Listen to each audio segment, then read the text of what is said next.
The Honorable, the Judges of the United States Court of Appeals for the Fourth Circuit. Oyez, oyez, oyez, all persons having any manner or form of business before the Honorable, the United States Court of Appeals for the Fourth Circuit, are admonished to give their attention, for the Court is now sitting.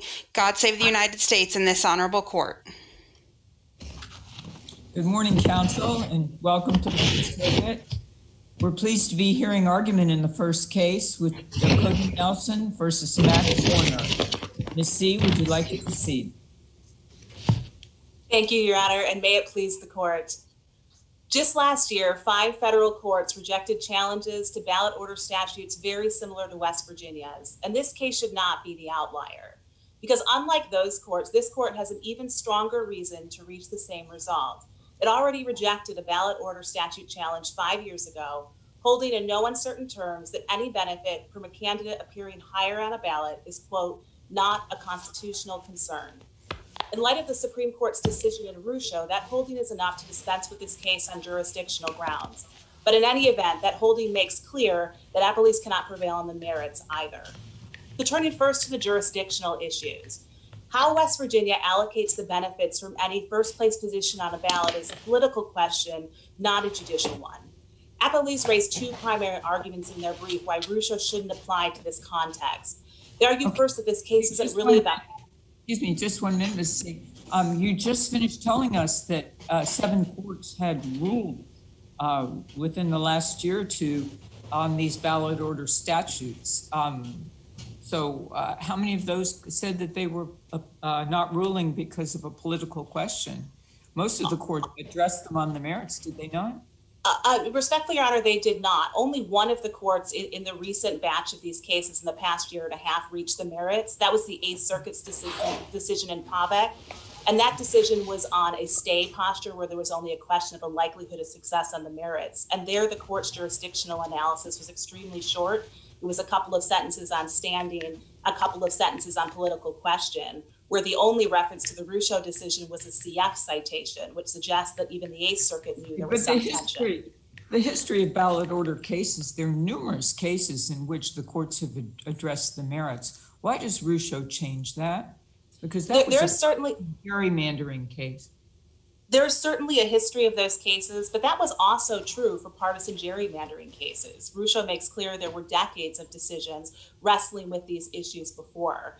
And when we have courts who have looked at these issues, they've really struggled to address these issues in the typical Anderson verdict framework, because this sort of positional bias question, it's not really talking about the right to vote at all. This is not a typical vote dilution claim where the claim is that someone's vote isn't being counted equally. This court actually rejected that argument in the Alcorn decision, because there the court said that every vote that is cast, even on an irrational basis, such as who's listed first on a ballot, is still a legitimate vote. And this court said, who are we to demean those choices? Right, so this isn't a typical case. Excuse me, that's your argument on the merits. You're just standing. And those district court, those opinions you were referring to in the last year and a half were district court decisions, except for the 8th Circuit decision. So it troubles me that courts have had a history of addressing ballot order statutes. And why should we depart from that? What in the language of Rucho says that we have to do that? Yes, Your Honor. And first, just to clarify, they're not just district court decisions. The 11th Circuit's decision in Jacobson addressed this issue on the merits and went through the history and went through the Rucho analysis. But the reason that Rucho applies here is because this is a question where we have to know what is the constitutional baseline here? What counts as fair?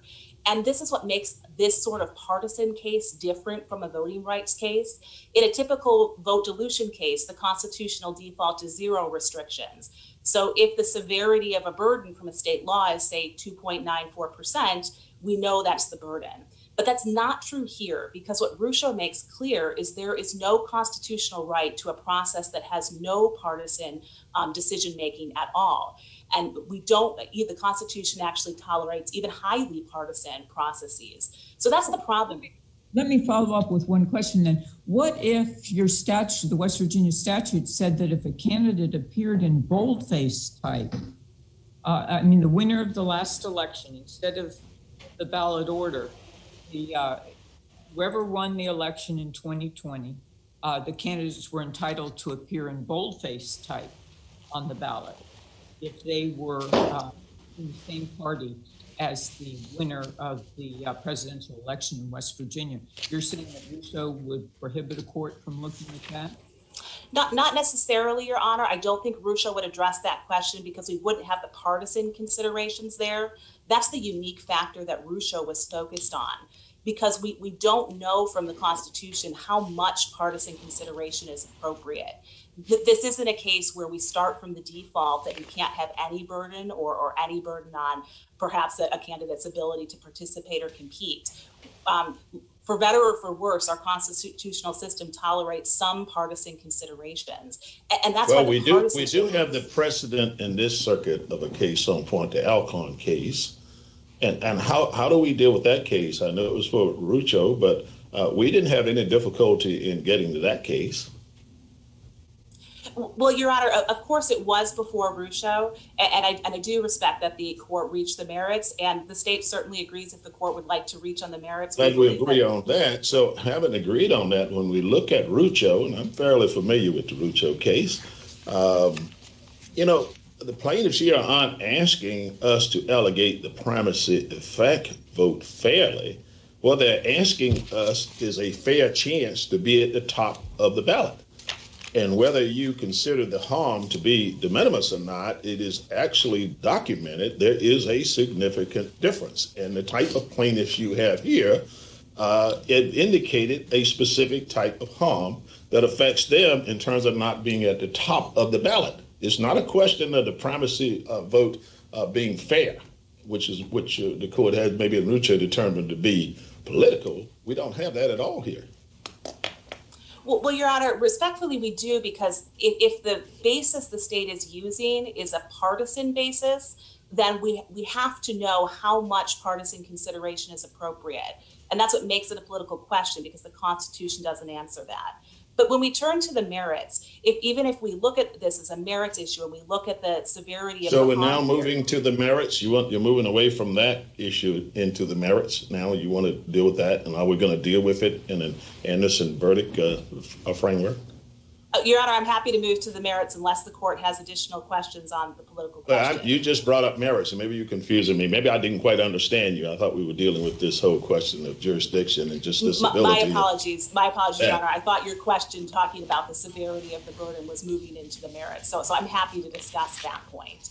If we look at the severity of the burden, the Alcorn decision is also squarely on point here, because Alcorn also dealt with the ballot order statute, and Alcorn held that the issues raised there, the same right to vote and equal protection claims, did not raise a constitutional concern. And Alcorn said that any burdens there were at most minimal. It compared other U.S. Supreme Court cases and said in comparison to those, these are mere squabbles that are, quote, almost inconsequential. So we simply don't have a case where we have a severe burden. Now, the distinction the district court drew is that there was different evidence here that tried to quantify how great the primacy effect is in these races. But that's something that Alcorn also forecloses. Alcorn was an appeal after granting a motion to dismiss, and some of the arguments plaintiffs raised was that if they'd only had the opportunity for discovery, they could have introduced evidence that gave a precise quantification of the degree of harm. Is that actually the holding in Alcorn, or was that dicta? Well, Your Honor, what this court did hold is that that was legally irrelevant. So the court rejected that precise claim that more evidence would have been necessary, because the court said that empirical analysis into the degree of harm is, quote, not necessary to our analysis. So we're going to agree that at least in Alcorn, we did apply the Constitution and Anderson verdict test. So is that where we're going with this? You seem to be walking down that path by using Alcorn as a basis here. Well, certainly, Your Honor. The point I'm only making is that if the court wants to proceed to the merits, we believe that Alcorn squarely decides this case. But the fact that it's not a question of wanting to proceed with the merits. The question is whether or not we should, and we have to, because of the jurisdictional concerns you raised, we find distinguishable from the Rucho case, a partisan gerrymandering case. And here you have a different situation altogether in terms of the type of harm that's being indicated. One, you got a very discernible instance in which it is shown that is a very big difference of being at the top and bottom. And here are individuals, plus the organizational group that speaks on behalf of many individuals, that say that harm is affecting them and that it affects the constitutional test of Anderson verdict. Is that where we are? If the court proceeds to the merits, then yes, we agree that the Anderson verdict test would be appropriate. And the first stage of Anderson verdict is to weigh the severity of the burden. And here we know from Alcorn that that burden is most minimal. That's the language this court used. It called it almost inconsequential. And the only distinction in this case is that perhaps there is better evidence to quantify how great it is. But that is something that Alcorn says is simply legally irrelevant. So that evidence doesn't make a difference in this case. But even if we take the district court at its own terms and move to the next stage of what standard would apply here, as we've briefed, we think that the district court erred by creating a third test in Anderson verdict. There's the deferential standard on one hand, strict scrutiny on the other, and the district court invented this considerable magnitude test. As we briefed, we think that that is legally incorrect, but this court doesn't need to reach that because on the district court's own terms, the court would first have to find that there is a burden of considerable magnitude here. And Alcorn doesn't allow that conclusion because even if this court rejects Alcorn's decision about degree of harm being unnecessary and holds that this is somewhat different than the case in Alcorn, we still have the hurdles of the US Supreme Court's decision in Monroe and Burdick. Those cases involved access to the ballot or the ability to have write-in votes. And the Supreme Court said even in those cases, there were not substantial burdens, and one was, quote, a very limited burden. So if Alcorn starts on one far end of the scale in terms of burden, even assuming that we are a little bit further in this case, in order to get to the district court, we would have to leap over the US Supreme Court cases to get to very limited and then somehow get all the way over to considerable magnitude. With respect to when we're dealing with this case, one thing is clear. This is not Alcorn. Alcorn, there are some serious distinctions between this case and Alcorn. Alcorn dealt with major versus minor parties, for instance. The statute entrenches a single majority party, this particular statute. And then there, within the tiers of Alcorn, the order was randomly assigned. It's a different case altogether, what we're dealing with here, is it not? No, it's not, Your Honor. First, the statute doesn't entrench any party. This isn't like the Graves decision out of Oklahoma, where the statute said one party was always listed first. This is a statute that gives same criteria that applies to all parties, and over the course of the 30-year history, it has benefited both parties. But with the major and minor party distinction, there's nothing in Alcorn that suggests that that was relevant to the court's reasoning. That was actually the issue before the court. So let me understand that. If something is unconstitutional, the fact that it shifts from one party to another party over a course of time makes it constitutional? Well, Your Honor, I'm certainly not conceding that it's unconstitutional. My argument I understand is that. I gave you the hypothetical because it seems to go in that direction, that it doesn't matter if it is unconstitutional, it can be cured if it's shown it can go from one party to the next party. Your Honor, that's not my argument. I was only bringing that up to show that this is not a case of entrenchment. This isn't an example, for instance, as if a state had a 100-year history of always voting for one party, and then there might be reason to say that a facially neutral statute like ours might be a de facto entrenchment of a political party. But the key distinction with Alcorn that appellees raise is this major. Let me ask you further, because I think this is key. Well, let me give you another hypothetical, but that I think it is relevant here. That is, could West Virginia pass a statute that said, for instance, in any given election, Republican candidates will be given an 8 to 10 chance to win an extra 3% in a total vote? Your Honor, we do not agree that would be constitutional, because then that would be clearly saying that one party in particular would get that. But that's not this statute, and here's why.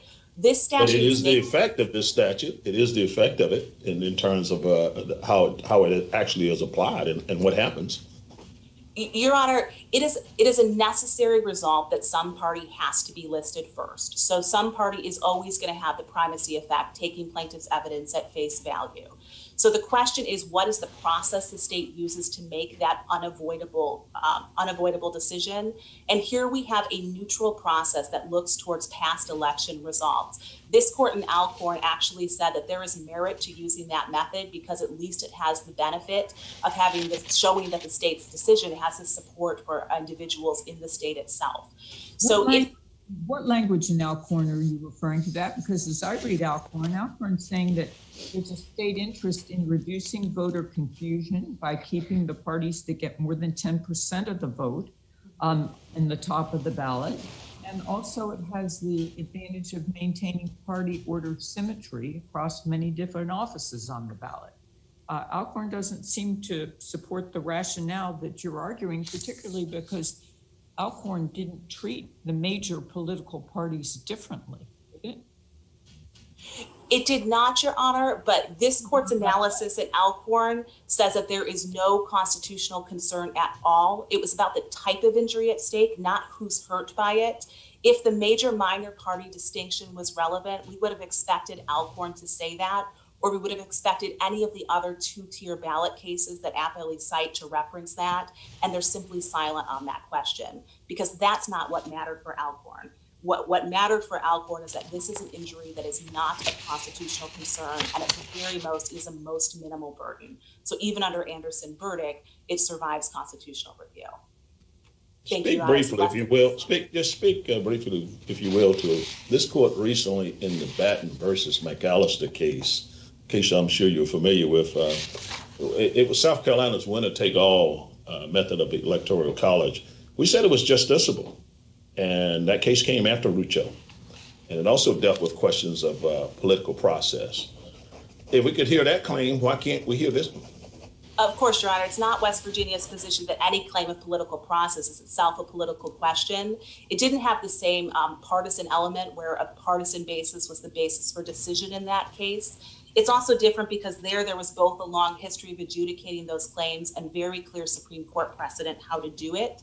And I think the last distinction, and that involved an ordinary case of vote dilution where we do have clear constitutional standards. But again, that's not this case, because in order to make this a vote dilution claim, this court would have to say that the votes that are cast based on who is listed first in the ballot are somehow less meaningful or less legitimate than votes cast for other reasons. Thank you. Okay, Ms. Z, yeah, you're into your rebuttal time now. So I will move on to Mr. Magistro, and if you'd like to proceed, sir. Thank you, Your Honor. May it please the court. My name is Anthony Magistro, and I'm here representing Dakota Nelson, the West Virginia Democratic Party, and the West Virginia House Democratic Leadership Committee. I think the first place I'd like to start in this is to emphasize the factual record that was before the district court, because the factual record and the factual findings of that court established an injury that goes throughout all three of the appellant's arguments. In this case, speak with it in terms of jurisdiction and justiciability, and then intertwine your facts with it. Okay. Well, let's. What the first issue we're going to have to deal with right up front, which your opposing counsel did. I think that Your Honor got it right when you reference Batten, and the Supreme Court was clear in Rucho that it was the exception. We have 50 years of courts successfully adjudicating ballot order decisions, and even every other attempt by courts to deal with the redistricting have failed. That's what when those cases get up to the Supreme Court struggles with finding a standard. There is no struggle to find a standard here because the standard is Anderson verdict. You look at the burden, you look at the state's reasons for the burden, and you see whether you balance the burden against the state's interest. That is the kind of test, as the Eighth Circuit indicated in Paddock. The reason the Eighth Circuit didn't have to have a long discussion of justiciability, because it's obvious. They had previously done it. This court previously did it in Alcorn. So the fact that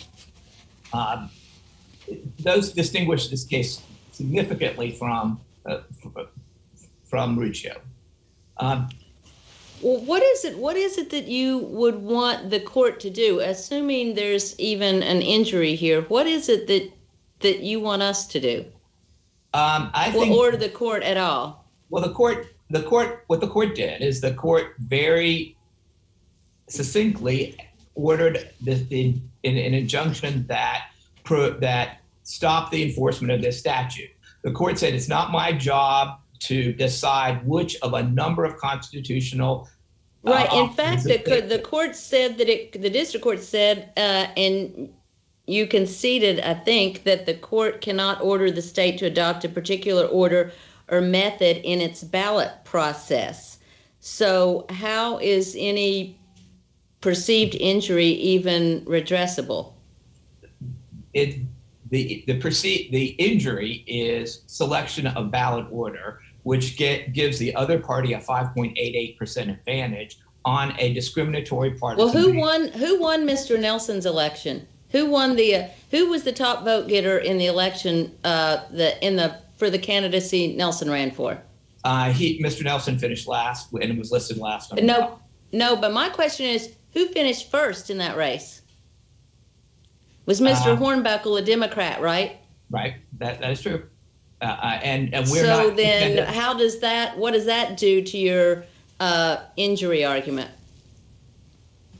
The injury is the advantage that the other party gets. There's no guarantee that you win the election, but what the discriminatory. Well, you've started talking about facts, and the fact appears to be here that at least the top vote getter was a Democrat. So that Democrat was not injured in the very election that Mr. Nelson ran in.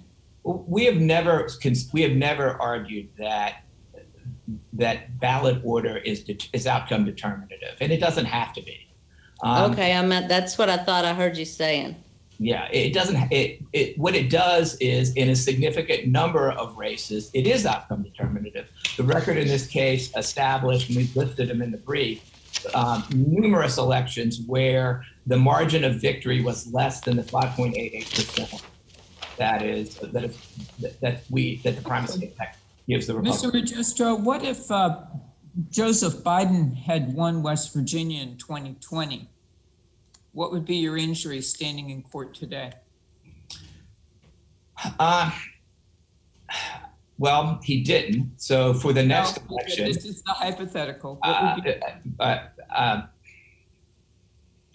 The statute. I mean, I think, as Judge Wynn explained, the statute's still unconstitutional because the selection is based on partisan criteria.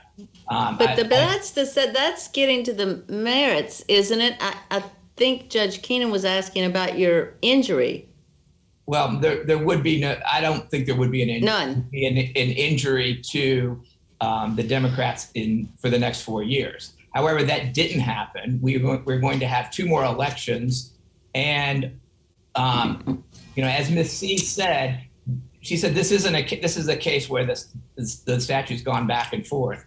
As Judge Chambers, speaking of upcoming elections, is Mr. Nelson currently running for anything? The filing period doesn't begin until January. However, so why isn't this moot now? Because we certainly will have Democratic candidates and Democratic House candidates that are going to run for election, even if Mr. Nelson doesn't.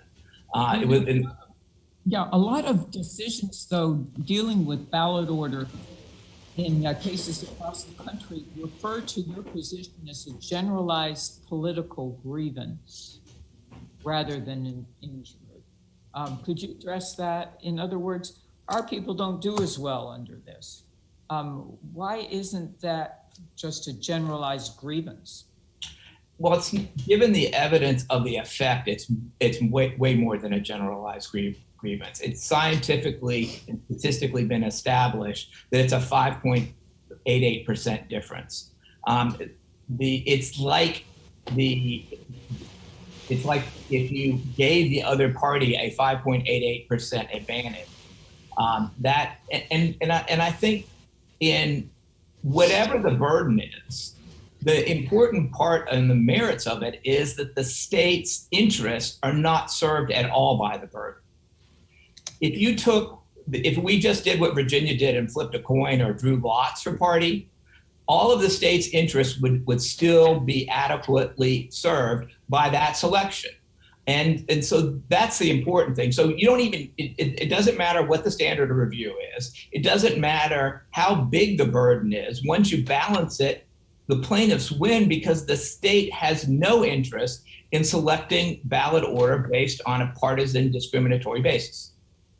The best I got from your response to Judge Thacker on Mr. Nelson here was essentially that the injury exists even if it's on the Republican side. And in essence, what would happen is you guys would probably flip chairs over there claiming where the injury is. But tell me, how do you explain how the political party plaintiffs have standing here?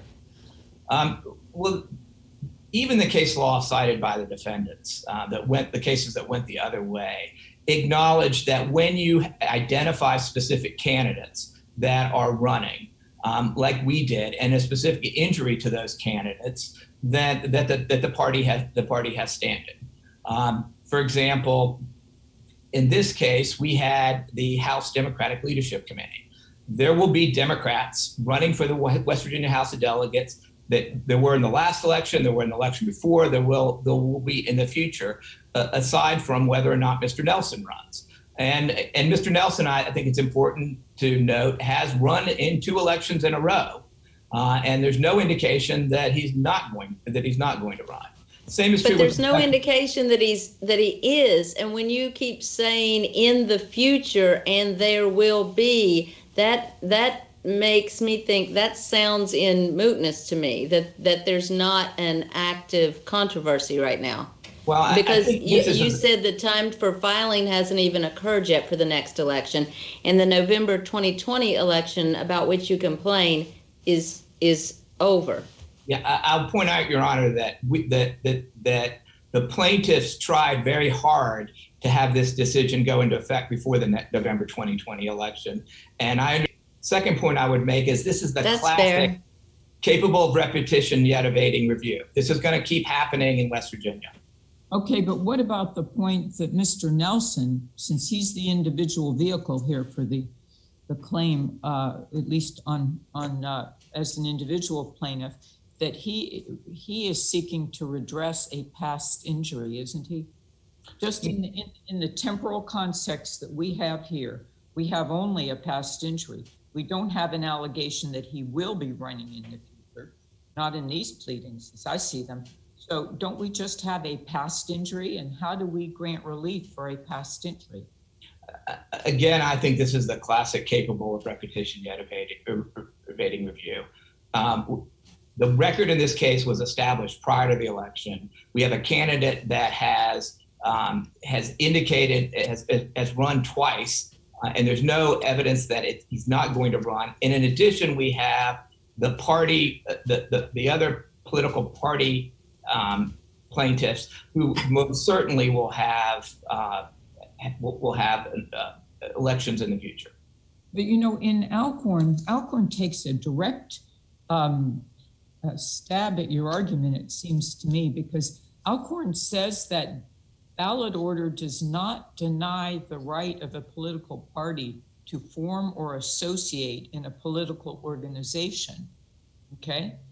And then also says that the windfall vote theory fails to raise an inference of any cognizable constitutional burden. So how do you get us to take action in this case when you're coming up against those 2 principles in Alcorn? First, that the political parties don't have any gripe because the statute doesn't impair their right to form an association. And second, the issue is not of constitutional concern regarding windfall voting. Seems to me Alcorn really boxes you in. I mean, I'm sympathetic to what you're saying, but in many respects it's frustrating, but constitutionally it seems like you're boxed in by Alcorn, aren't you? No, I don't think so. I think the district court was right that Alcorn is distinguishable on the grounds that Alcorn was dealing with a situation where you're treating similar parties similarly. This is a case where you're treating similar parties differently. Alcorn was saying And this is at page 708. The windfall vote theory would fail to raise an inference of any cognizable constitutional burden. It didn't say with regard to, they're talking about windfall vote, and this is what you're talking about here, windfall vote, isn't it? And I think I have two responses to that. First, you know, how much that impacted the court's decision is questionable, given the fact that the court conducted the Anderson verdict analysis, because the court said we need to make certain that important state interests support Virginia's balloting order law. They went ahead and there was enough of an injury there that they went ahead and did the entire Anderson verdict test. Second, I think the record in this case is different. Now, I realize the court said, well, we know you didn't have any discovery, but this is a case where we have a very strong record. We've made a very strong record of the harms that are caused by this. And so we don't believe this court should strictly read Alcorn given that record. You know, the history of constitutional adjudication, lots of times cases on pleadings and things come up with, you know, that's really not a harm. But then when litigants go forth and establish the harm and establish the record, and in harms that are unchallenged in this appeal, the defendants do not challenge the Dr. Krosnick's findings and the district court's findings. So we have a record of a 5.88%. And again, you know, I think the questions you all asked Ms. C are exactly the ones I would ask. If you gave the other side a 5.88% advantage, does anybody believe that would be constitutional? If you bolded the ballot, does anybody believe that would be based on party? Does anybody believe that would be constitutional? The only difference in this case is the injury itself is not completely obvious, and it took a trial and expert testimony to establish it to the court. And well, these cases require close reading in terms of where we are, because as Judge Keenan pointed out from the beginning, we've kind of been all over the place the last 50 years or so. If you look at Alcorn, and in terms of what the part of the so-called holding, looks like dicta to me, when it has the particular phrase that says that the law at issue in that case, is from Alcorn's perspective, it was politically neutral, in that it did not entrench political parties in a favorable position on the election ballot. What do we have here? Well, it is certainly not politically neutral. The state's witnesses themselves admitted at trial that the selection was on a partisan basis. Picking ballot order based on the winner of the presidential election cannot be less partisan. And that ballot order, unlike some of the prior cases in other circuits and other places where the incumbent statutes were held unconstitutional, this is one step further to the bad for the state, because it takes one election and applies it to the members of the party and up and down the ballot.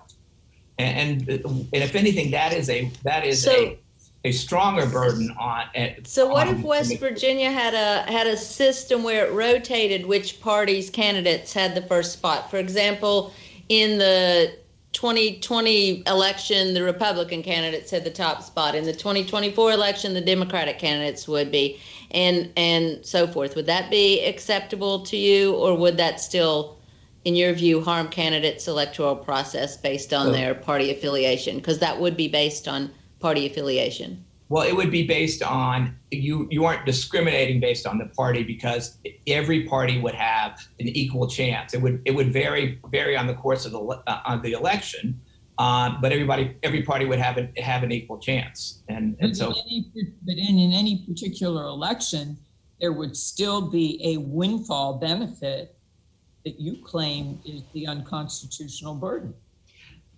That's half the unconstitutional burden. The unconstitutional burden is the allocation of the windfall benefit based on a discriminatory partisan choice. Okay, but so once you remove the discriminatory partisan choice, the burden. Judge Keenan is talking. Hold on.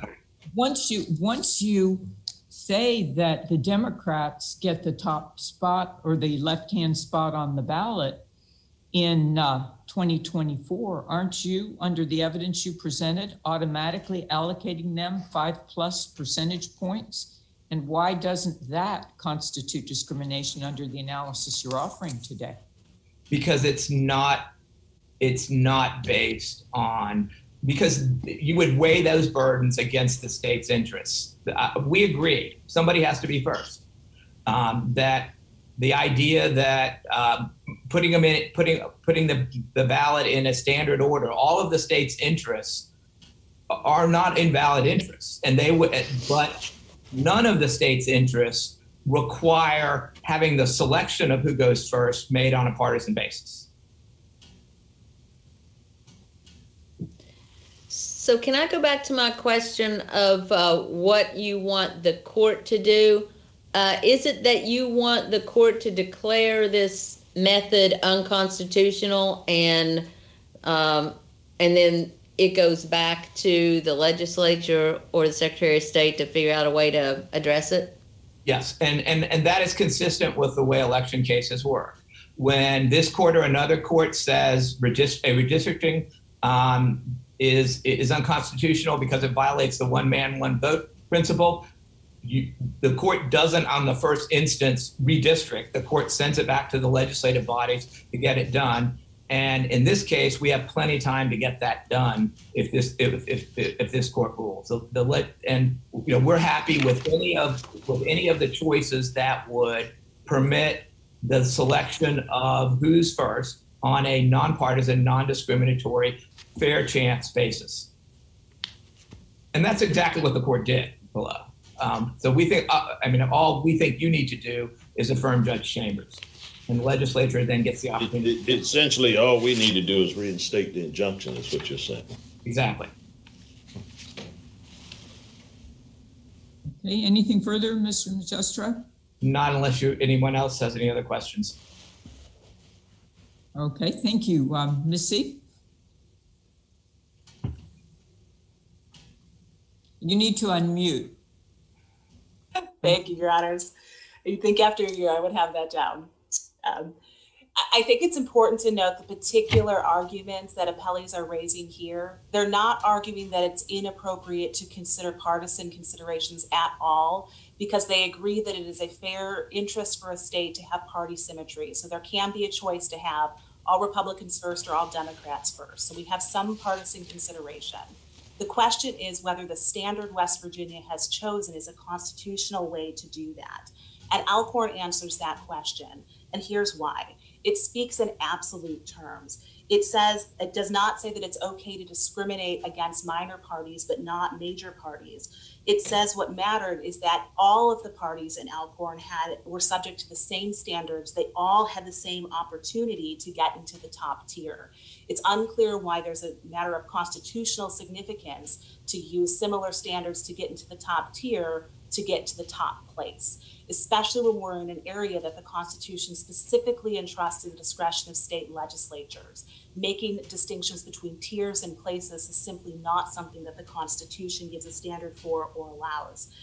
And the other reason is that Alcorn speaks in absolute terms is Alcorn squarely held that an equal chance to attract the windfall vote is not a constitutional concern at all. And Alcorn made clear it wouldn't matter if we have the sort of evidence at issue in this case about precisely how much of a benefit that windfall vote is, precisely how strong it is. It's simply not a constitutional concern. And Alcorn specifically answered the question here of what happens if we have that sort of evidence. Alcorn said it's not relevant to the analysis. The other reason that Alcorn controls is because this court said that the method that Virginia chose there, which was tied to past electoral success, has the added benefit of being correlated to democratic levels of public support. And I know Judge Keenan, you asked for that citation to Alcorn in the first part of questioning, and that's at page 720 in the case. So we have a way to make the necessary decision of who is listed first. West Virginia, like 17 other states, has chosen to correlate that to past election results. This court has said that there's actually a benefit to doing that because it shows public support. It's not just state officials making that decision on their own.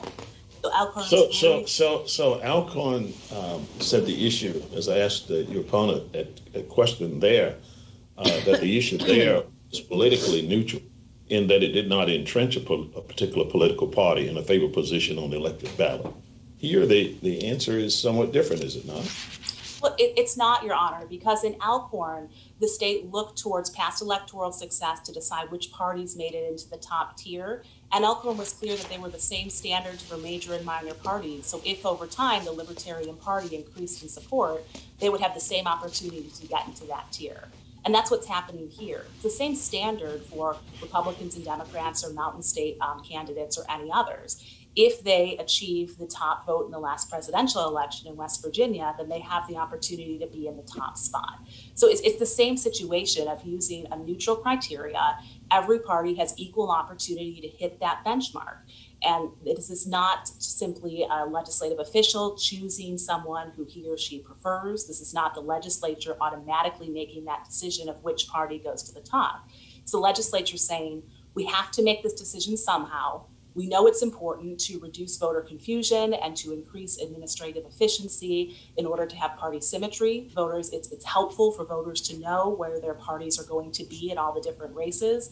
We can't have two people in the top spot, so how are we making that choice? West Virginia tied it to a neutral, objectively verifiable metric. This is one that this court has said is appropriate because it reflects public support. There's nothing unconstitutional about that. Be very difficult to see how something that is not a constitutional concern at all when we're talking about ballot tiers suddenly becomes something that is so burdensome and so offensive that this court would strike down a state election law. Well, here we have a situation where the top tier is all that matters. I mean, when you're looking at the tiers, the order in the previous case was random. Here you have a situation where the top tier is the only one that matters.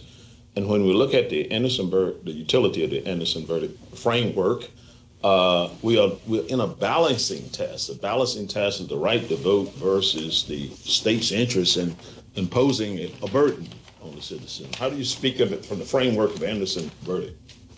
Of course, Your Honor. That's because there is at most only the most minimal burden in this case. So Anderson verdict says we're in the most deferential territory. All the state has to do is identify important interest, and West Virginia has done that here. So what is the burden that we apply here? What is the scrutiny level? Well, this would be the most deferential standard from Anderson verdict. Anderson verdict is clear that if you have a severe burden, then strict scrutiny applies. But otherwise, as this court said in Alcorn, the court only requires the state to identify its important interests and to show that they are being served by the statute. There's no requirement the state chooses the only method available. The Supreme Court's decision in verdict said that there is no only method requirement. This is simply not a least restrictive means test. As long as West Virginia has identified legitimate burdens and even the district court agreed that they were important, that is enough to satisfy Anderson verdict. Thank you, Your Honors. All right, thank you, Ms. C. And let me see if the other judges have questions. Judge Thacker and Judge Wynn? I have none. Thank you, Judge Keenan. Okay, well, we would like to thank counsel. Both of you presented excellent arguments today. We're sorry we can't come and greet you in person, but hopefully we'll be back together soon. I hope so. And we appreciate the difficulty of presenting things virtually. And you both really acquitted yourselves very well under the circumstances that you needed to present today. So thank you so much, and we'll proceed to the next case. Thank you, Your Honors.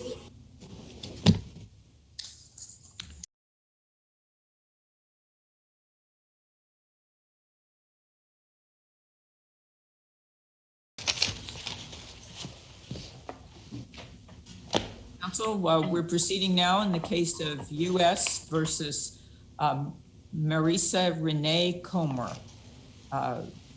Ms. Hoffman, would you proceed, please? Yes, thank you, Your Honor. Good morning, and may it please the court. Megan Hoffman, appearing on behalf of Marisa Comer. We raised several challenges to the social networking ban imposed by the district court in this case, and today I'd like to focus on two of those issues. First, this case presents a textbook example of improper delegation of the court's roles of probation. As this court has held, imposing a condition of supervised release is a core judicial function. And as the government has conceded, in this case, that core function includes the responsibility for interpreting the term social networking. Yet here, the district court delegated that role to probation and permitted probation to determine the nature and scope of the condition. This unfettered discretion leads to the second issue in this case, that the condition does not provide a person of ordinary intelligence a reasonable opportunity to understand what conduct the condition prohibits. The court here did not offer any guidance as to the meaning of the term social networking. And as the Second Circuit held in Green, that sort of discretion or that sort of failure to define a term makes the person's use of the internet itself fraught with potential illegality.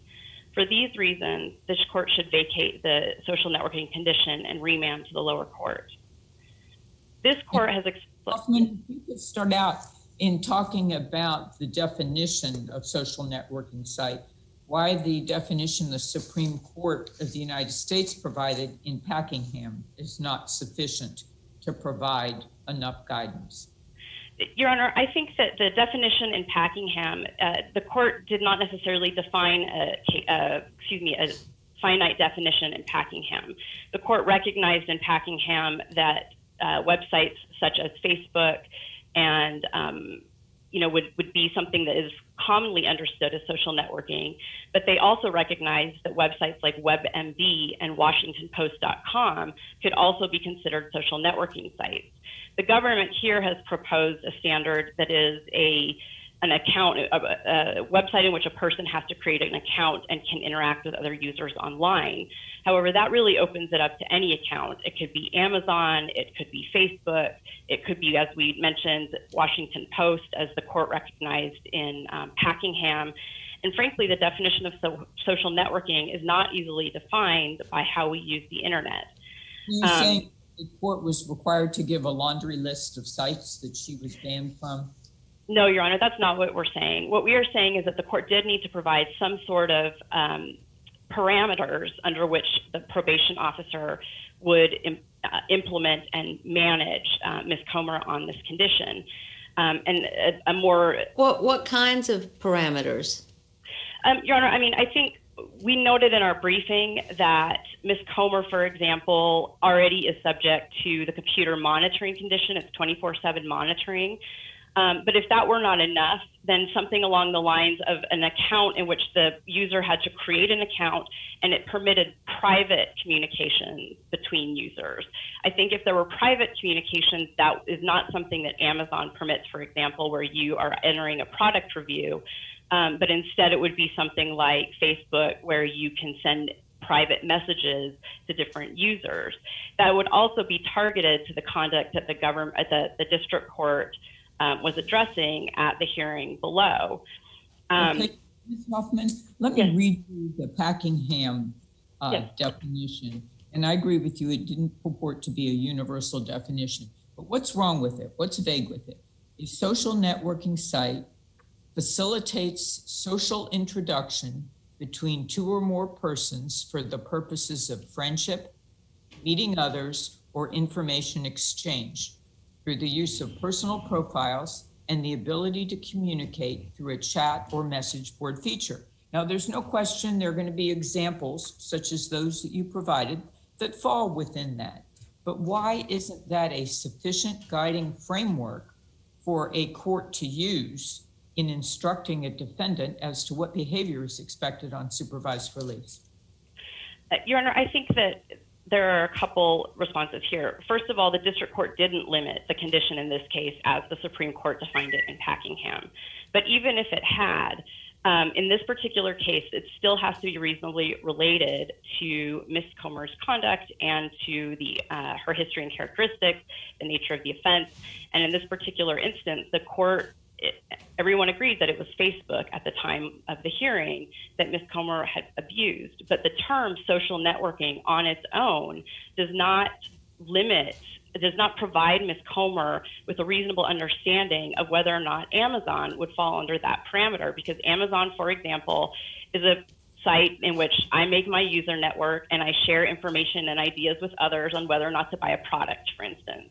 Okay, and so if a laundry list is not required, and you say that the definition that the Supreme Court gave us in Packenham, and I realize the district court didn't hold her to that, but if you say that that is vague because there can be lots of outliers, then what is a court to do in this situation?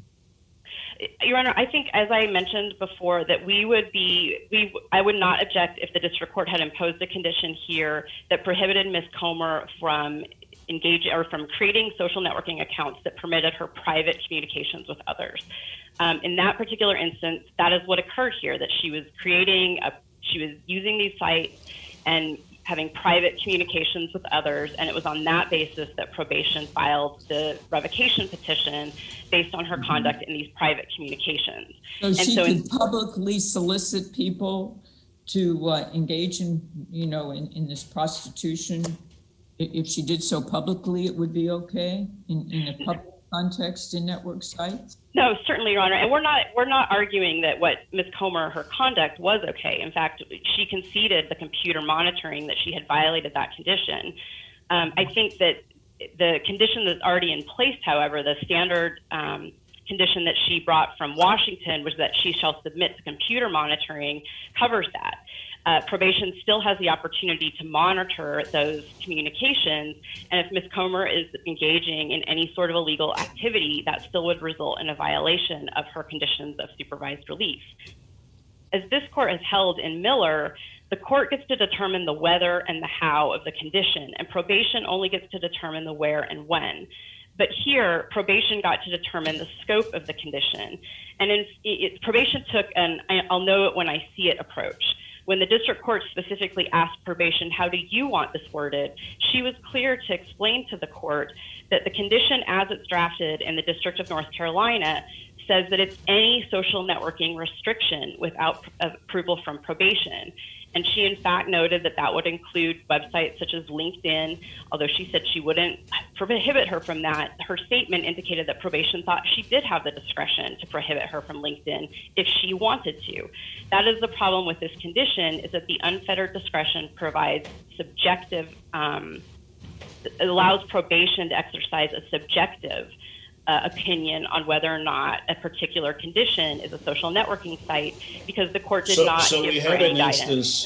We have an instance here, and these cases admittedly will become more difficult as we expand into what the utility of social media is. But your client didn't comply with the monitoring conditions, did she? She did not comply with the monitoring conditions, and she admitted to that. So why does that not allow for something more severe to be called for? Particularly when we look at the 11th and the 5th Circuit cases, in those cases, essentially says that this provision of no internet without the probation's permission, conditions of supervised release do not delegate impermissibly this authority. And I don't know of a case that says anything any different than that. So why couldn't she simply just explain, if she's confused about certain uses, to the probation officer? Your Honor, I think that, first of all, again, that doesn't cure the problem here that it is left to the probation officer's subjective decision of whether or not the website would conform to whatever her idea of social networking is. I think you have someone whose very conduct is sort of tied in terms of social media. The thing you're trying to prohibit has indicated she doesn't have a willingness to comply. She's already violated the monitoring conditions. And so what do you do at that point? I mean, when you get to that point with someone who's in that kind of a mind frame, when you're looking at cases that say, well, you have to get the permission of the probation officer, nothing's indicated probation officer wouldn't give you permission of it. She's not made any effort to do that that I can recall. So I mean, why is this such a problem here? And I mean, when we look at even Packenham, that's really not a constitutionally vague question. It does go to the social networking issue, but the issue here, that you bring is whether that this is unconstitutionally vague. That's correct, Your Honor. In Packenham, it was more of an overbreadth question, and I'm now, I'm addressing the vagueness question. I think, Ms. Comer admitted to her conduct, and we do not dispute here that there was a violation. I think that the probation, the monitoring here worked in that it demonstrated and it reflected to the probation officer that she had violated her condition. And we also, like I said, would not object to a condition that permitted, that explained to probation some parameters here, whether that be through private chats or whatever the case may be. I think also, but I do want you to at least help us out, because when we have circuits like the 11th and the 5th, Haviston in the 5th and Bush in the 11th, and if you look at those conditions there, it looks to me like they allowed probation to make any decisions about any internet access. That looks like it's more of a delegation than what you even have here, and the 5th and 11th Circuit said it was okay. Well, Your Honor, I think wrong. Were they just wrong, or they just didn't have you to come and get them straight? Well, thank you, Your Honor. I would like to think that it's the latter, but I think, Your Honor, that here, first of all, this court's authority, certainly if it's a broad internet ban, this court has upheld that recently in Hamilton, as the government pointed out. But this is not a broad internet ban. This is a social networking ban. None of the parties below believed that Ms. Comer that a broad network internet ban itself was appropriate. And frankly, this court's discretion or this court's authority has indicated that the where and how of the whether and how of a condition has to be given to the court. And the how here is how Ms. Comer would violate that condition. The court did not provide any guidance. Stepping aside from the legal arguments, and so we can kind of make sense of why this is being done. I mean, the court didn't just out of the blue say, or they didn't just impose these conditions out of whole cloth. There's a reason for it. And when we look at what she did, the underlying conditions, which we seem to escape from, and you try to tie in the conduct, okay, we're going to let you free, but while you're free, you can't do these sorts of things, particularly now, in retrospect, if we look, she violated the monitoring conditions. Tell me, recall for me, what did she do with the internet that caused her to get into this kind of situation, the criminal underlying offenses?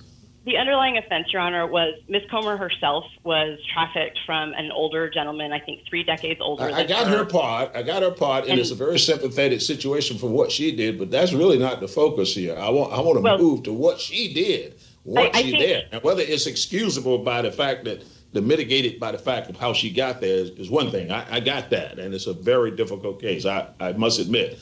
But I'm dealing with what she did, and what did she do on that internet? So, yes, while she herself was recruited on the internet, the person that recruited her also trained her in using the internet to recruit other people. Ms. Comer did recruit an adult, and for that she pled guilty to the conspiracy. She did do what? I did. You moved quickly. What did she do? She recruited and did what? She recruited women this was a conspiracy to recruit women to go across state lines for possible prostitution. For sex trafficking. My understanding. That's correct, Your Honor. For sex trafficking. And then during her supervision, she used the internet. The problem with her, for which she violated, wasn't even related to that. She crossed over into another crime. She was trying to commit drug crimes, wasn't she? Your Honor, the allegation at the revocation hearing here was that she had met a person on Facebook and was connecting him with other people who had told her they wanted to buy narcotics. That is true, and we admitted to the social. Probation. Yeah, I'm sorry. No, I'm sorry, Your Honor. Go ahead. Yeah, so she was using social networking sites to facilitate new criminal activity. That is what the district court found. Yes, Your Honor. Yeah.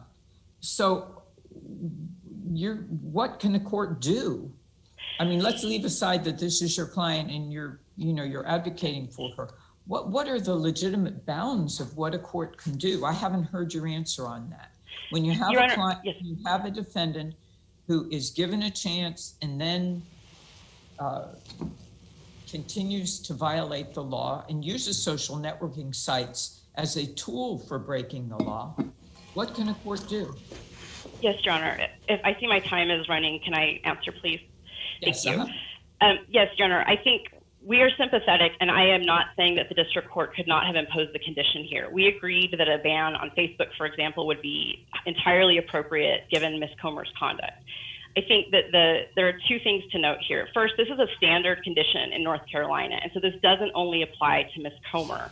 This applies to anyone that the district court opted to impose the standard sex offender conditions. And so, but everybody is not Ms. Comer. They didn't come back and violate the monitoring position. I mean, you had these things there, and while it seems to be restricted, it does give her an avenue. She can go and ask the probation officer or explain and seek this permission to do so.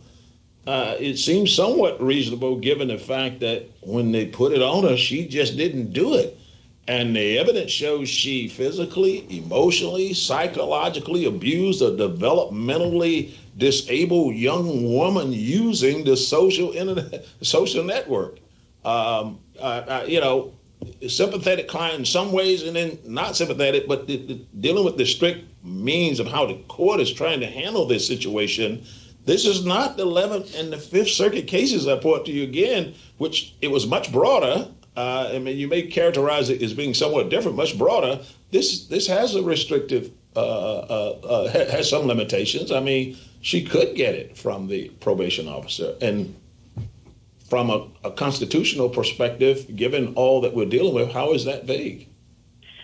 Your Honor, I think I agree with you. This is a difficult case, but I think that Ms. Comer, we suggested here that the court absolutely certain conditions were appropriate in this matter, and I think that had the court provided some explanation to probation, not a subjective intent, but what the court's intent was, and if the court's intent was that she not communicate with other users, that the private communication parameter. Let me ask one last question, just for my information. Could the district court have banned her altogether for the internet?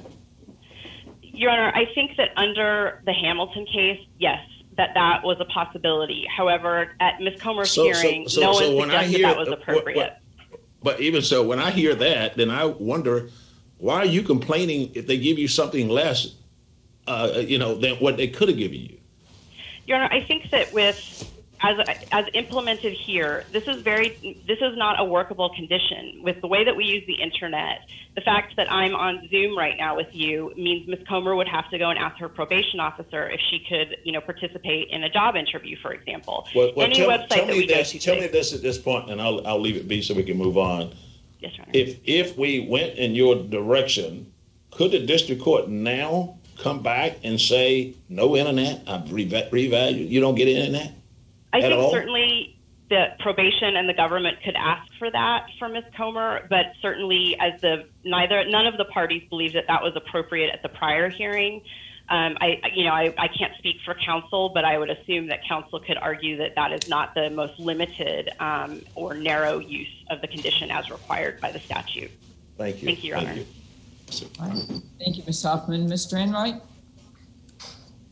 Your Honor, may it please the court. Anthony Enright for the United States. Ms. Hoffman's concession about Hamilton, I think, is entirely appropriate, and I think it resolves this case, essentially. Hamilton is almost on all fours with this decision. Very similar underlying conduct. Ms. Comer maybe took it a step further because she was on supervised release and continued to use apps to circumvent monitoring, to use social networking to facilitate drug transactions. And what Hamilton said was a far greater delegation of the probation officer to approve any use of the internet, upheld that and explained in detail that the supervised release system, the statutes created by Congress, didn't. She says you didn't bring that up about no internet, that, perhaps didn't even think that was appropriate for a case of this sort, which we now go. But let me make sure I understand this, because I don't want to lose this point.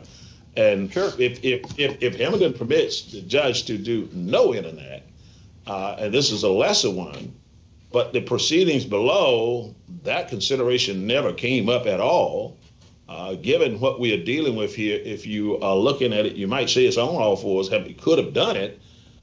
I'm just wondering why you didn't do it, given the kind of emotional, psychological, physical abuse to a developmentally disabled young woman using this internet, and the kind of conduct happened, but you didn't ask for that. You asked for something less. then I get the point. I've asked the question, well, why would you complain if you get something less? But the point being is, the threshold wasn't put there. The limit put right there. We're going to do these conditions, and if you're going to do them, the complaint here is they're not being done in a constitutional manner. So, Your Honor, I think the answer to that is simply this court's standard. What this court has said is that the circumstances and the conditions the court needs to conduct an individualized assessment and impose conditions that are appropriate in light of the circumstances for the individual defendant. And the key factor here is the probation officer thought this was a necessary condition, and internet dating and social networking accounts were the centerpiece of her conspiracy, and they were a serious problem leading to her violations on supervised release. It was that specific segment of the internet that was the most pernicious problem. And so I think it very much reflects an appropriate application of this court's standards for the court and for us and for the probation officer to consider first a less restrictive standard. And for doing that, I don't think it could violate the non-delegation doctrine under Hamilton because it delegates less. And it delegates less than what was delegated in Van Dorn and upheld appropriately. That decision upheld the delegation to a treatment provider.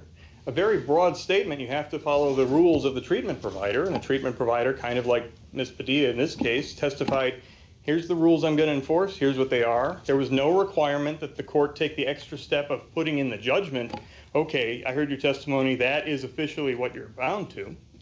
It was enough that the court heard the evidence, and it was enough that the court ultimately retained authority for determining whether he violated the terms of his supervised release. Ms. Hoffman said I conceded that the probation officer was responsible for interpreting the term social networking accounts, and that's simply not accurate. That's not what I said in my brief.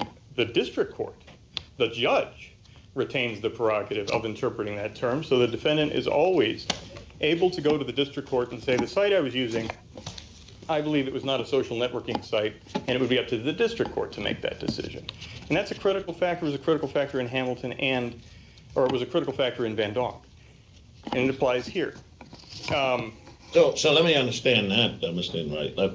You're saying that if she has a problem, she can go to the district court on each of the sites that she wished to visit? Well, that is correct, but that's not what I'm saying. What I'm saying is that the district court has ultimate authority to decide whether she violated her supervised release. That is the judicial function. The judicial function understand that, and you're giving me the general principle, but in order to make it work, she has to go to the district court, right? And my question what is... I'm saying is that I'm sorry, Your Honor.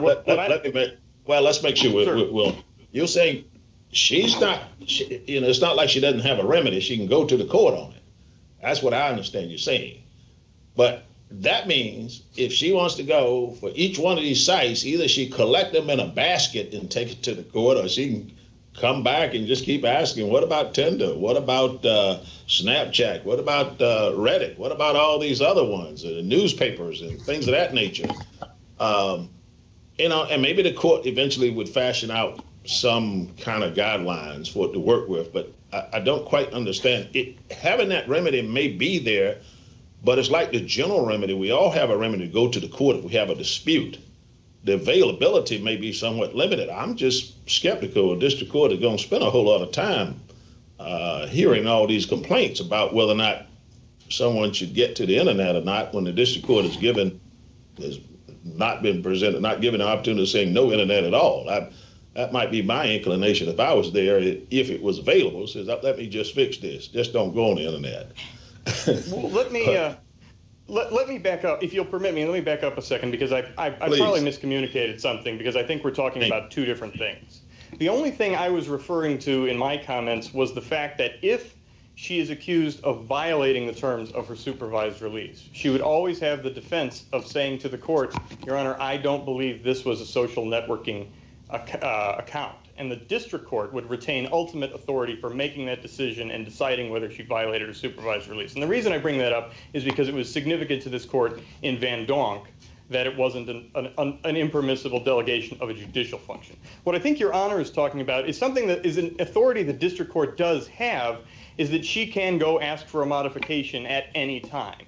And that sometimes tempers the severity of some conditions. That was not what I was referring to, but it is true. But in this case, there's also the additional step of she can go to her probation officer and seek clarification. Hey, I'm not sure if Amazon qualifies as a social networking account. Will you let me use it because I want to buy something? And the probation officer will probably say yes. And there's no risk that she's going to inadvertently violate her conditions in that way, and that goes more to the vagueness issue. But what this court held was that the ability to seek clarification and the active role of the probation officer, or in the case of Van Donk, in a therapist, is a feature that makes it less of an inappropriate delegation than more. So that's the only reason I bring that up. There's a distinction here in terms of whether she violated the supervised release, which the district court would determine, or the probation. And that's a probation officer sort of prerogative. And you're saying she can go back to the probation officer on the probation matter, but there is also the opportunity, if she brought up on supervised release, to address it to the court. Well, the only way that Ms. Comer's supervised release can be revoked is if the district court decides that it should be revoked. That is not up to the probation officer. The probation officer can say, I think you violated this, and I'm going to ask the court to decide that you violated the terms of your condition. But ultimately, that responsibility, which is the judicial responsibility vested by Congress in the courts, stays with the district judge. And so it's not an unlawful delegation, and it's entirely appropriate in light of what Your Honor mentioned, which is the very serious nature of this offense. She used social networking accounts to solicit women who she used physical force to have sex as a prostitute, and then used social networking to extort her into continuing to do that, and when it was unsuccessful, to humiliate her. She then continued to use social networking when on supervised release in violation of less restrictive terms, such as monitoring, to meet people who she facilitated drug transactions for. The condition directly advances the purposes of protecting the public and deterring further crime. It's no more restrictive than reasonably necessary because it is limited in the ways we've mentioned, and because it allows the probation officer to approve uses that'll facilitate her rehabilitation and that won't get in the way of protecting the public and deterring further crime. It's not unconstitutionally vague. I want to address briefly the definition of that term. The dictionary definition, the definition in Packingham, they're similar. It's not so much which, I don't know that this court even needs to pick a definition in this case. It's that there is a core understanding.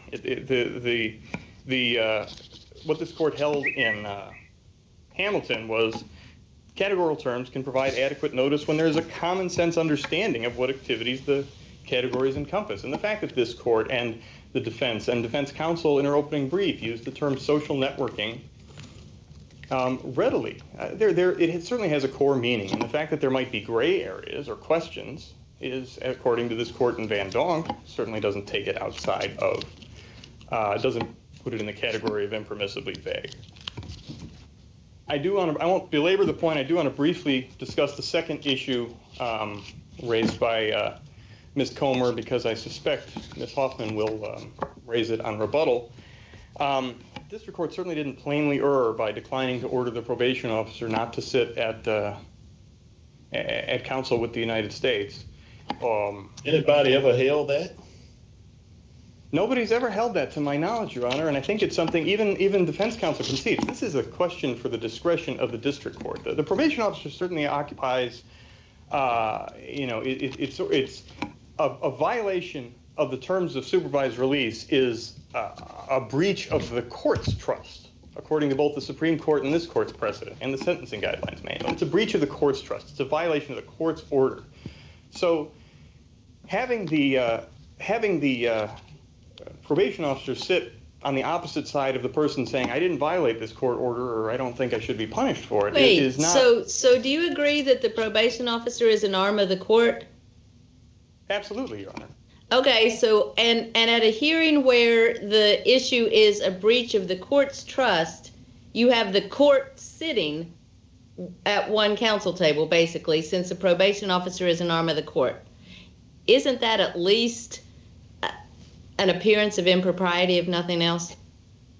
I don't know that it's an appearance of impropriety. I think that's the question of whether that appears improper in a given case is going to be a question for the district court, the person in charge of that courtroom, the judicial officer in charge of that courtroom, to decide in an individual case. And I think it would be a big thing, I think, for this court to take away the discretion of district courts to manage their own courtroom in this way. So, and particularly in the Western District of North Carolina, does the probation officer always sit at the prosecution counsel table? It's certainly not uncommon. I don't know if it's absolutely always, but it's certainly a common occurrence. For what purpose? Well, to give an example in this case, and I don't know, I'd have to. I know just a little bit outside of the record in this case, but the reason the probation officer was making comments to the AUSA was because the defense attorney was making a proffer, just making statements about what Ms. Comer had done while on supervised release, and they were just conferring. AUSA just asked her, "Is that true or is that not true?" But couldn't that be done with the probation officer sitting at a separate table as an arm of the court? It probably could, Your Honor, and I have absolutely no doubt that Judge Cogburn would have given that serious consideration had the defendant asked for that. Right. And I understand there wasn't really, or at least there doesn't seem to have really been an objection here, so that the error is, it would have to be plain error review. But what if there was an objection here? Then you still think it's fine? I think the question would turn on what the court's response was. What was the consideration for that? I think the key point, and I don't know if it's clear from the defendant's brief or mine, but the probation officer is accessible to both. If she wanted to ask the probation officer questions during the hearing, she could have. If she wanted to call so I the don't know why. If the probation officer is accessible to both, and certainly the probation officer is accessible to both as an arm of the court, I don't know why the probation officer needs to sit at prosecution table. Your Honor, I do think it's one of those things where it really, the objection isn't just a formality to raise the issue or anything. It makes a big difference. If the court, she sits there, the court sees it, nobody in the courtroom has a problem with it. The court's probably not going to do anything. The defendant had a problem with it. I mean, maybe wasn't raised in this case, but I would think any defendant really would have a problem with it if you're coming into a courtroom where your violation of supervised release is being considered, a breach of trust of the court is being considered, and the arm of the court is sitting at the prosecution table. If I'm the defendant, I just go in there and say, well, I mean, the deck is stacked here. And I'm not saying that's actually the case. I doubt it is. I'm sure it was, the probation office and prosecution, was fair here and wasn't trying to do anything improper. I'm talking about the appearance of something improper. It just doesn't seem right when the arm of the court is sitting with one side of the dispute. I actually have been in a number of courts across the country in this very situation. I've never seen the probation officer sitting with one side or the other. I don't know how prosecution would feel if the probation office on a regular basis just sat with at the defense table. Your Honor, I don't want to discount.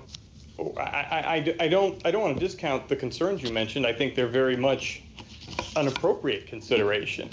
But I do think what you have with the probation office is the probation officer does have a role in, bringing a violation to the attention of the court, asking for a warrant, making a recommendation that she be detained.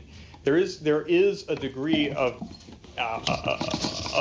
placing that probation officer in a position potentially adverse to the defendant in the structure that Congress created.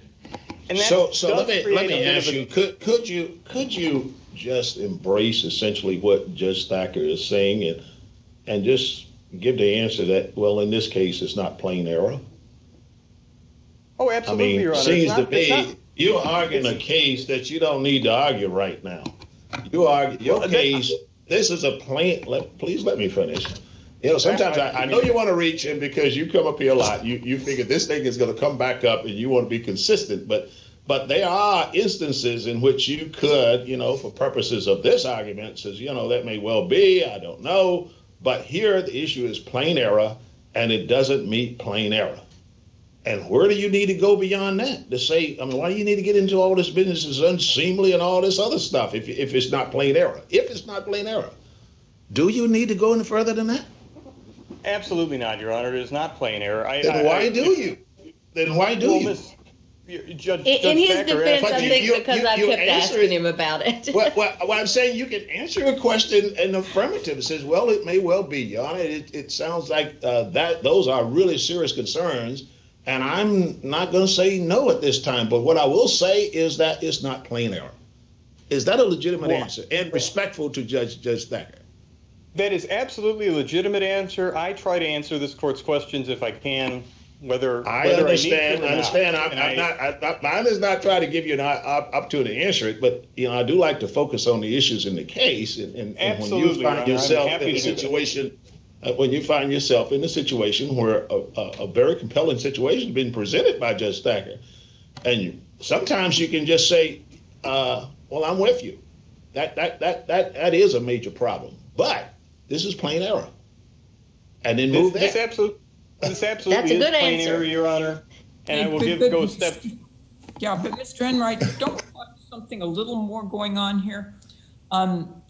There wasn't a specific objection to the seating of the probation officer with the prosecutor, but the defense counsel did complain to the court about the fact that they were conferring during the proceeding, didn't they? That there were discussions going on, that the defense was not privy to those discussions? Yes, Your Honor, that was pretty much her exact words. She said, "I would just note that I'm not privy to the same information probation is currently adding to the prosecutor." It was to a specific event because they don't sit at our table, and the court took that as a request or maybe a mention of maybe they should disclose that. Now, disclosing something is very different from saying you can't meet with the person. Yeah, and I understand we're here under plain error review, but you know, I think a lot of times we do things in courtrooms just because they've always been done that way. And we really don't think about it. For example, the Fairfax County Courthouse in Virginia, where I started out, they always put women up in the balcony, and women were instructed never to speak during a hearing. Times have changed. You know, we have to look at how we do business. And sometimes just the fact we've always been doing it that way does not make it the best practice. And to that end, do you have any objection to us adopting what the Seventh Circuit did in Turner? You know, telling courts, think about this. Think about what you're doing. Think about what the best practices are. Just because you've always been doing it doesn't mean it doesn't send a signal to a family member who sees the probation officer up in a private conversation with the prosecutor, and the family members wondering how is my son or daughter going to be getting a fair shake. Do you have a problem with us taking that language from Turner and incorporating that into an opinion? I don't have a problem with this court urging caution and suggesting that it consider this. And I don't have a problem with the sentiment at all. The only reservation I would suggest is that it is inappropriate ordinarily to give an advisory opinion or to address cases not before this court, as the defense has asked this court to do. And so I would suggest or recommend the court to stop short of that. But I don't have any objection to the sentiment, Your Honor, and I think if the court had an opportunity to give it appropriate I'm not so sure consideration, it's so advisory. In the determination of whether something is plain error, you first have to determine if there's error. And so I don't think it's advisory to say something is error in the plain error, and yet if you ultimately determine that it wasn't so clear and obvious, or it severely affected the public's perception, then it didn't meet plain error. So I don't think it's as advisory as you make it out to be. Perhaps not, Your Honor. Turner did not find an error, by the way, and didn't go that far. And I do think. But I'm simply speaking to the plain error analysis. That the first thing you do in it is determine whether an error was made. Right? Sometimes this court doesn't have to do that. It can determine that if there was an error, it wasn't plain. I understand. And that would certainly we deal with it in Section 1983 cases. We don't have to deal with the constitutional violation. We can go to clearly established. But, that is nonetheless one of the elements that can be reached from Judge Keenan's perspective, is all I'm saying. She said, do you have a problem if we do it in saying there was an error? That was the question she had. Yes, Your Honor, and I understand that. If I've answered to the court's satisfaction, I will. I know I'm greatly over time. I will certainly sit down and ask that the court affirm the decision of the district court. All right, thanks, Mr. Enright. Ms. Hoffman, rebuttal. Thank you, Your Honor. Just really briefly, I won't belabor the probation sitting at counsel table point, but I will note, as I also have a little information outside the record, that in this district, it does seem from my conversations with trial attorneys that probation does sit at counsel table at nearly all hearings in which probation is making a recommendation to the court. So it's not just limited to these revocation hearings. Your Honor, I also, while we certainly think that the trial attorney did alert the district court to the problem here, and the district court certainly understood what she was saying, I understand the court's position that it certainly could have been clearer of an objection. But I will just leave it at that and say that I do believe that the Turner recommendation is appropriate here, given the practice, as this court, as Judge Keenan noted, that sometimes the way we've been doing things for a long time doesn't always mean it's the way that is the right way to continue forward. Your Honor, I just really quickly wanted to address the government's reference to Van Donk. The Van Donk case, I think, is important because there they upheld a condition which probation was able to monitor and address how the client attended his sexual offender treatment. And in Van Donk, this court upheld that condition because it found that the court isn't directing someone else to decide a difficult legal issue, i.e. to interpret a vague rule imposed by the court.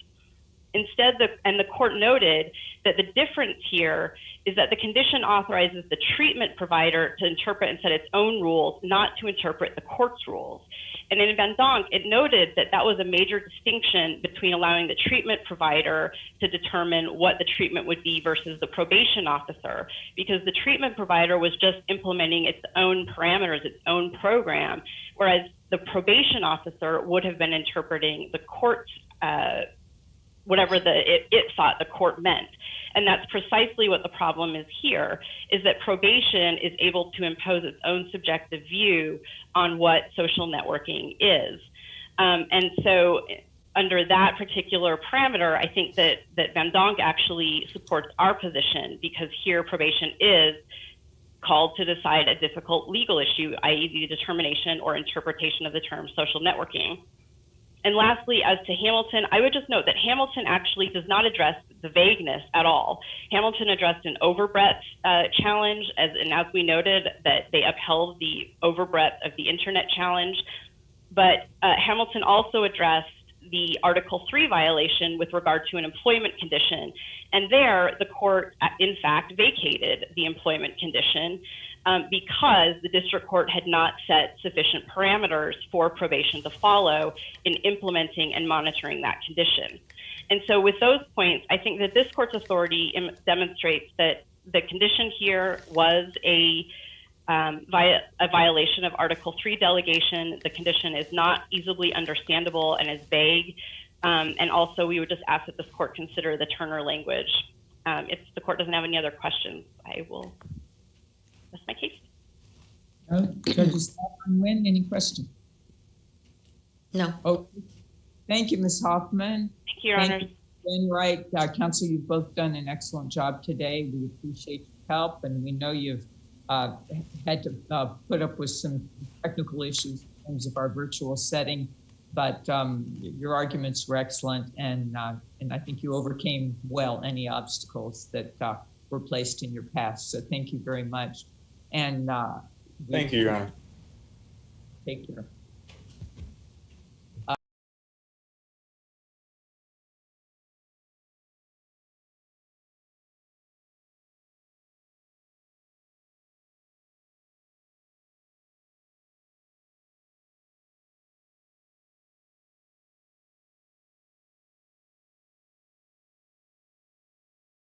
And we have Mr. Martin as well. Ready to continue with the United States versus Ontario Boyd. Mr. Martin, would you like to speak?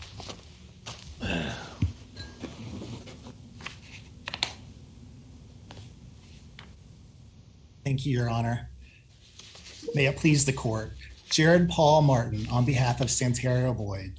This court's precedent requires sentencing judges to adequately explain and carefully tailor exacting conditions of supervised release that implicate individuals' fundamental constitutional rights. Here, the district court erred by imposing 5 onerous conditions that failed to comply with 3583D's requirements, that conditions be reasonably related to the relevant 3553 factors, be consistent with the Commission's policy statements, and be tailored to involve no greater deprivation of liberty than is reasonably necessary.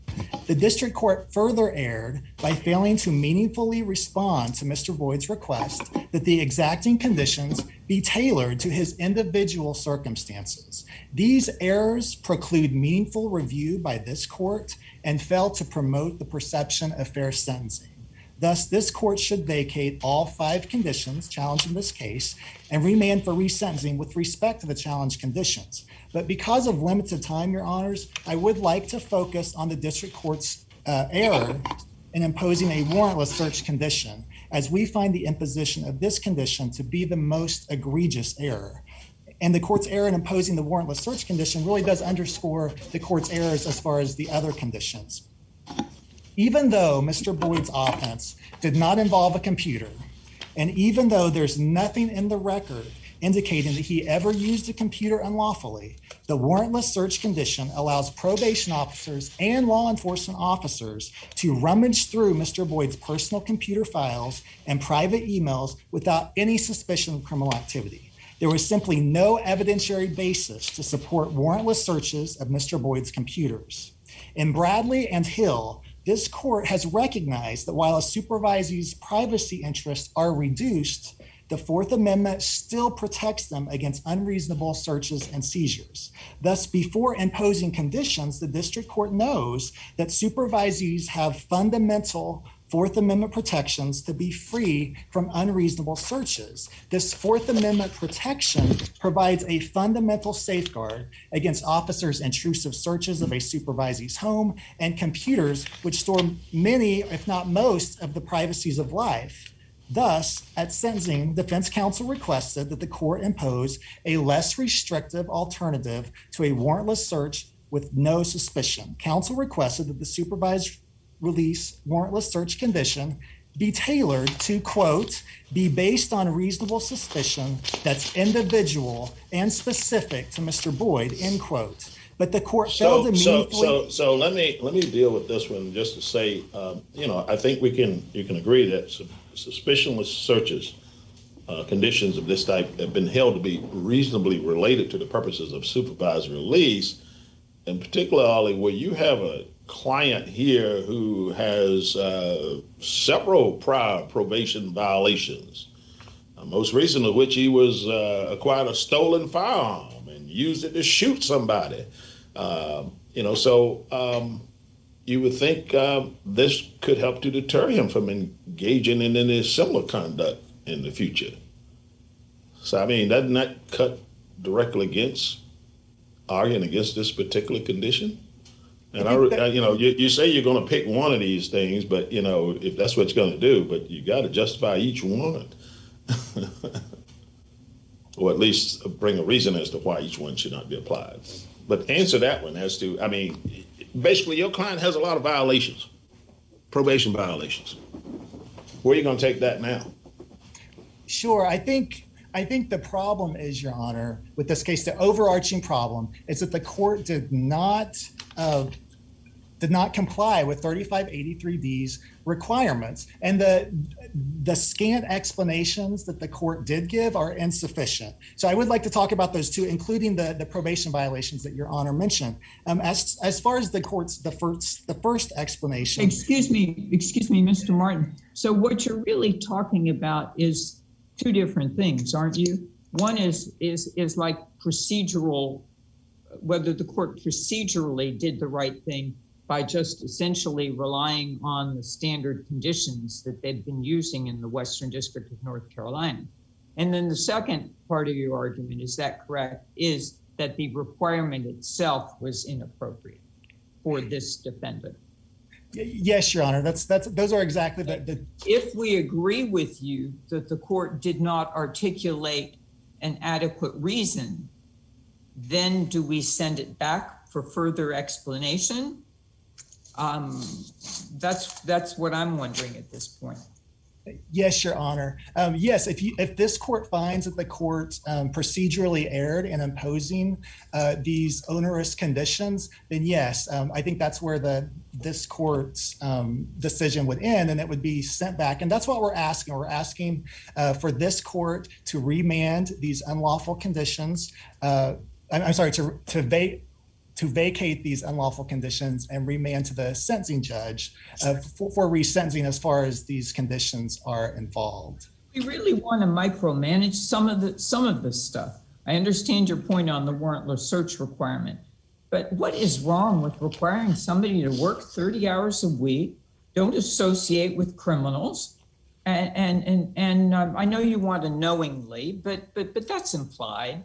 I mean, if you see somebody on the street and you say good afternoon and they end up being a serial murderer, obviously you're not going to be, chastised for talking with them. So, I mean, this seems pretty vanilla to me until you get to the financial disclosure requirement and the warrantless search requirement. Isn't that really the meat of what you're arguing here? Like I said earlier, Your Honor, I do believe that the most egregious errors are the warrantless search conditions and the financial conditions that are just so broad. But I would, to address Your Honor's question as far as the employment condition, all that Mr. Boyd requested was that condition be consistent with the guidelines, what the guidelines recommend. And what the guidelines recommend is— You know what's interesting is that is your assessment, but I thought of the five, those were the two that were probably the least persuasive on it.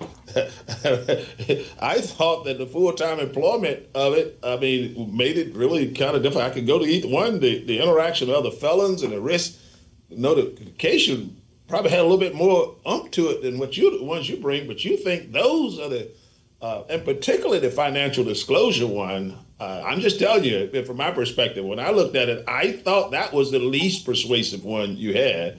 Maybe some muddleness with the warrantless thing, but only to the extent that maybe nuance this language on the computer to say maybe a reasonable search, some reasonable language in it. But the other three I thought were the more persuasive ones. But that shows you how I can read something that does not match up with what your intent is. Well, go ahead. I just want to throw that out. Maybe nobody else thinks Martin, that way, but that's what I saw. Mr. Martin, maybe these different perspectives of the judges then proves your point that the trial judge needs to explain. I think so, absolutely, Your Honors. I think reasonable minds can differ as far as the extent of the district court's errors, but I think the underlying point is that the court erred in failing to explain these very onerous conditions. But I think your point, Your Honor, that the financial condition is also very broad and the employment condition is problematic.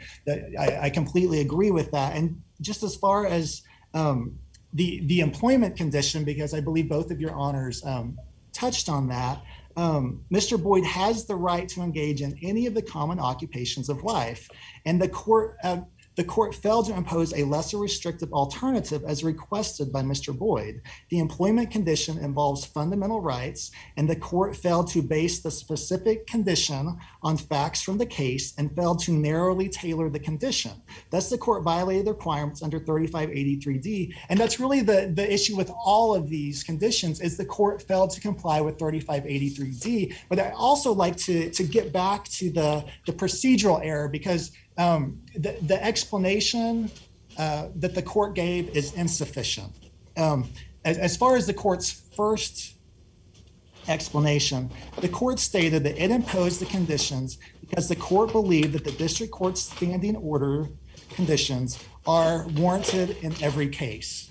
But the court did not have the benefit of this court's decision in McMiller, which was decided after Mr. Boyd's sentencing. And in McMiller, this court held that a district court's duty to explain conditions cannot be satisfied or circumvented through the adoption of a standing order. And I was listening on but that's not all the district court said. It did say, I believe those standard conditions are warranted in every case, but went on to say, but especially in this case, where, as Judge Wynn pointed out, there's been a history of probation revocation, committing offenses while on probation, and the court counted at least 5 separate probation violations. So the district court did go on to give, at least with regard to this defendant, some explanation, right? Yes, Your Honor, that's correct. But the court's explanation as to probation violations is also sufficient and lacking for at least 4 reasons. First, there's no evidence in the record about computers. Second, this court made clear in Worley that generalizations about criminal history are insufficient to support onerous conditions impacting fundamental rights when there's no information that the stringent condition is necessary. And here there's no information that searching Mr. Boyd's computer is necessary because his offense did not involve a computer, and there's no evidence whatsoever in the record that he ever used a computer in a legal manner. Third, the court did not provide individualized evidence that Mr. Boyd's conduct in the probation violations supported a search condition. Excuse me. This court made clear in Ellis that there must be individualized evidence linking the condition to the underlying criminal conduct or rehabilitation. In other words, the court must connect the individual facts of the case to the actual condition imposed, and that did not happen here. The court made absolutely no reference to computers and why a computer search condition was necessary in this case. Third, okay, let's deal with the computer. I mean, basically, could not be fixed by us. Just the Sentencing Commission has come out recently dealing with this reasonable suspicion business when you're dealing with a condition for sex offenders. So, what if we just send it back and says, remand says, well, just include a reasonable suspicion limitation on the searching of the computer. I mean, that seemed to comply with that. The business of the reasons of the court, when I look back in your objections, there was no explanation to the objections. I mean, the court doesn't give the reason, but I mean, and I understand the court has affirmative duty, but it seems to me when you object, you could give some specific reasons like what you're doing today. When you're dealing with the district court on these things, particularly in the instance of particularly dealing with the probation violations, all of them all over the place, and then the court imposes this condition. So does that not affect at least our procedural reasonableness analysis? My answer, Your Honor, was first of all, we believe that the objections did preserve the challenges for abuse of discretion review. They did, but the question is, you just objected. You just say, I object. You didn't tell us anything. You're in a district court position, and it seems like if you really want to get these things, you would say, well, Your Honor, this is object. Let me tell you something here. This is what I want to go with it. But just object and then wait to get up here and give us all these wonderful reasonings. Seems like you should have given them to the district court too. Your Honor, if I may, I think it's important to look at the record in this case. So at Joint Appendix 70, the PSR stated, as far as the conditions, please refer to the website to view the standard conditions adopted by this court. The PSR did not adopt the conditions, but just mentioned the website where the standing order could be accessed. Mr. Boyd then filed specific written objections, and that's on pages 47 and 48 of the Joint Appendix. And Mr. Boyd objected to the standard conditions that the court believes should be imposed in every case. The final PSR did not adopt the conditions stated on the website, but stated that the court is made aware of the defendant's assertion by way of this addendum. And when the court stated, I'd be glad to hear from you on any objections to the pre-sentence report, defense counsel stated, we do not have any objections to go over at this time, Your Honor. Defense counsel was under no obligation under this court's precedent and Lynn, Aguilera, and Clark to further elaborate on the objections to the standard conditions. So the court was basically on notice of the of what Mr. Boyd objected to and why. And that's enough to preserve for abuse of discretion review. And I apologize, I see I'm just now out of time, and I will reserve some time for rebuttal, please, Your Honor. Okay, thank you, Mr. Martin. Mr. Enright?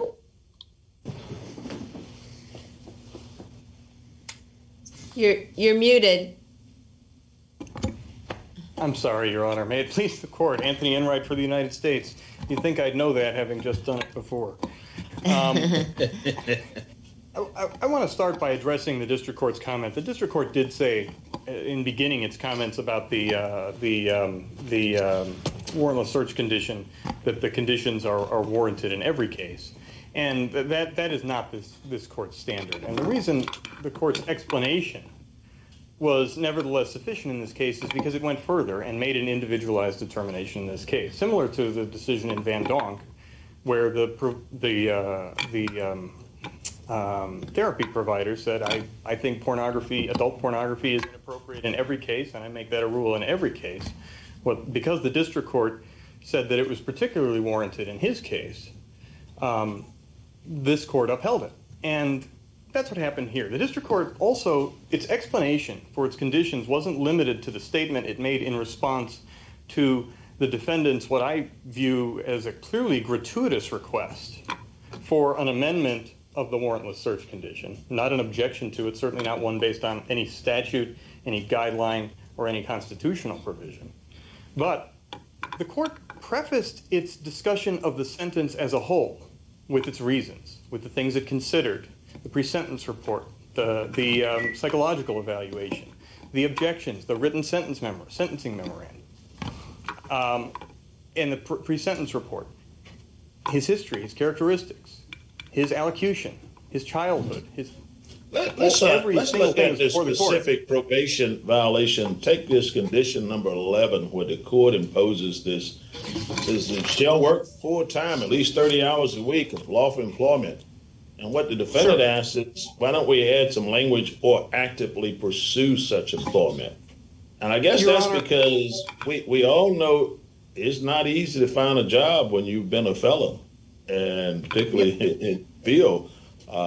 So the failure to do so could subject you to punishment. So wouldn't it be reasonable to simply just add that language that allows him to say either work 30 hours or demonstrate that he's actively pursuing employment? That would be entirely reasonable, Your Honor, and I suspect the court would have done exactly that if the defendant had not said at sentencing, I don't have anything to go over. I don't have any objections. After placing his objections to these conditions in a statement that said these are objections to the pre-sentence report, saying I don't have any objections to the pre-sentence report to go over this time. And it's entirely inappropriate. I'm just saying, in terms of just the fairness of it, when you look at the Sentencing Commission's language on this kind of thing, it does have that kind of language, or he or she shall try to fine for. So would you have any objection to sending it back just to add that language? I would have an objection to sending it back, because I think in order to send it back, this court needs to find that the court committed a reversible error, and it did not. The reason I don't object to that language in particular is because I honestly believe it's, as Judge Keenan referred to with another condition, it's implied. This court has held in Van Donk, you don't, the general principle, the background principle for interpreting these conditions is that they exclude inadvertent violations. If he made a good faith effort to be employed and he didn't get the job, the court's not going to revoke him. He's going to have a defense. He's going to say it was an inadvertent violation, and he would have a defense even if we tried to seek a violation for that. So how do you respond with condition 12 on the defendant cannot communicate or interact with any persons engaged in? It does not have a scienter requirement. I disagree, Your Honor. It does have a scienter. If you look at, I apologize. It does. It does. I'm looking at the Seventh Circuit court case that has almost an identical type situation, and they said it was fatally vague and imposing a kind of strict liability. In this circuit, and in several other circuits, the Second Circuit, I think I know Van Donk came before this case, but in the Second Circuit and several others follow a background presumption that unless there's some good reason to construe the condition otherwise, they have a requirement. This is a strict thing here. It says he could have an inadvertent violation of this situation. It doesn't say that he knows or should know that he's interacting with a felon. It just says you can't do it. And if he does it, you might want to read something in here, but this is, if we're following this thing, what it says shall not communicate any person is engaged in criminal activity and shall not communicate or interact with any person convicted of felon unless granted permission. It doesn't say anything about, let's be clear so we can understand. This is how we do not understand each other. You and I. Sorry, we have a way to do it. You're okay. You forcefully argue your case, and I'm not offended by it. But I want to make sure we get the point so we can move forward with it. Because it does seem very clear to me, you might want to read it in there in this circuit or whatever, but it does not have a scienter requirement. It does not require that he knows or should know this person is a felon. It simply says if he does it. So if he goes and he interacts with any felon, and he may not have a clue. Quite frankly, I don't know how you tell a felon if you don't have some knowledge of it, for most part. I mean, I don't go based upon the way people look or whatever. It might be hearsay or whatever. And I'm not saying he has to absolutely know it, but it could be a should know sort of situation. Shouldn't there be some scienter requirement here to kind of at least take this out of a per se liability mode? Your Honor, there should be a scienter requirement, and that scienter requirement is implied. I'm not asking this court to adopt that principle. This court adopted it in Van Donk. The condition in Van Donk said you will follow the rules of your treatment provider. The word knowingly was nowhere in there. What this court held was. So would there be a problem? Would there be a problem in just having the the district court simply just put in a scienter requirement there? Just like the first one, I said, would it be a problem doing that? Your problem is it's not done, so let's just leave it like it is, and he didn't object to it. But in terms of fairness, is there a problem with doing that? I do think there's a fairness problem with that because you're not entitled to reversal of an opinion. You're not entitled to reversal unless the district court committed an error. It's not fair to the district court to allow somebody to bypass the district court, raise an issue for the first time in this appeal, and then tell the court it's committed an error. Mr. Enright, first of all, it's not fair to say that these things are raised for the first time, it seems to me.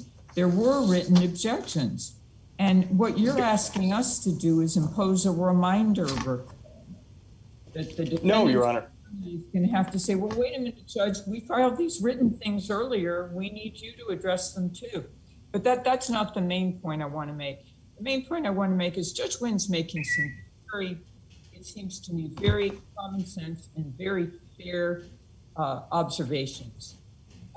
And this was the point that I was trying to make in McMiller and maybe didn't make it strongly enough. These kinds of standard cookie cutter, one size fits all conditions do not fit every situation. And they don't give the individualized attention that judges are required to give. And they place defendants in legal jeopardy. The court doesn't intend to do it, but as Judge Wynn's saying, well, I agree with you, Mr. Enright, that while these may be implied, Judge Wynn's saying that doesn't really matter. Because on its face, it subjects the defendant to liability. So why aren't we all on the same page? That this should be done to give the defendant the right amount of notice, and that, as we said in McMiller, these conditions just don't do the job. And why didn't the district court care? Because it just trotted out these conditions like they do in the Western District all the time, and or had done prior to the earlier decision in McMillan. Why don't we want to clean this up? Why isn't this good for everybody in the system?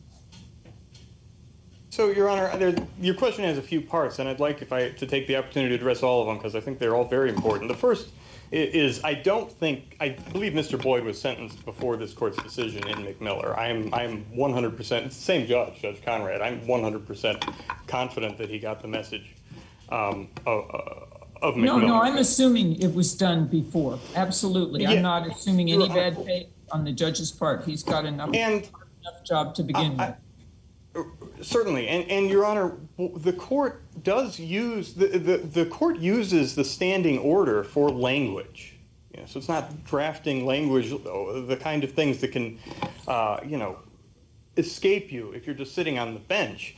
But it does make an individualized determination in each case as a routine matter, and there are decisions before this court, often not even involving supervised release conditions, because I think they're adequately addressed, where it's exactly this. The defendant says, hey, there should be a knowingly requirement in there, and the court says, sure, it's in there. But the big difference between those cases and this one is that the defendant in this case didn't just fail to raise his prior written objections. The district court said, okay, let's talk about your objections. She said, I don't have any objections to talk about.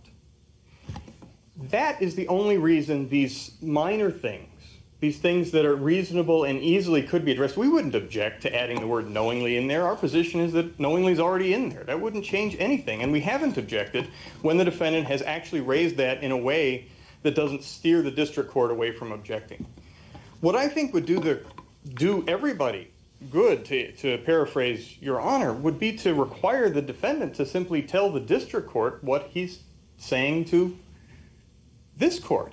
That's what the standard is under Lynn. Preserved errors are the errors you repeat on appeal after presenting them to the district court. The defense counsel could have simply asked the court at the time of sentencing, at the time he pronounced the standard conditions, which this court held in Cortez-Rogers, is the time for raising objections, and said, Your Honor, I have these issues. Can we address them? Instead, she said, I have no objections I want to discuss. And then when the court said, hey, is there anything you want to discuss, anything other than what we've discussed today? She said, I have no objections, and there's no legal reason why this court shouldn't impose the sentence it just described, including the conditions. And then went on to make. Said, I have nothing further to argue at this time.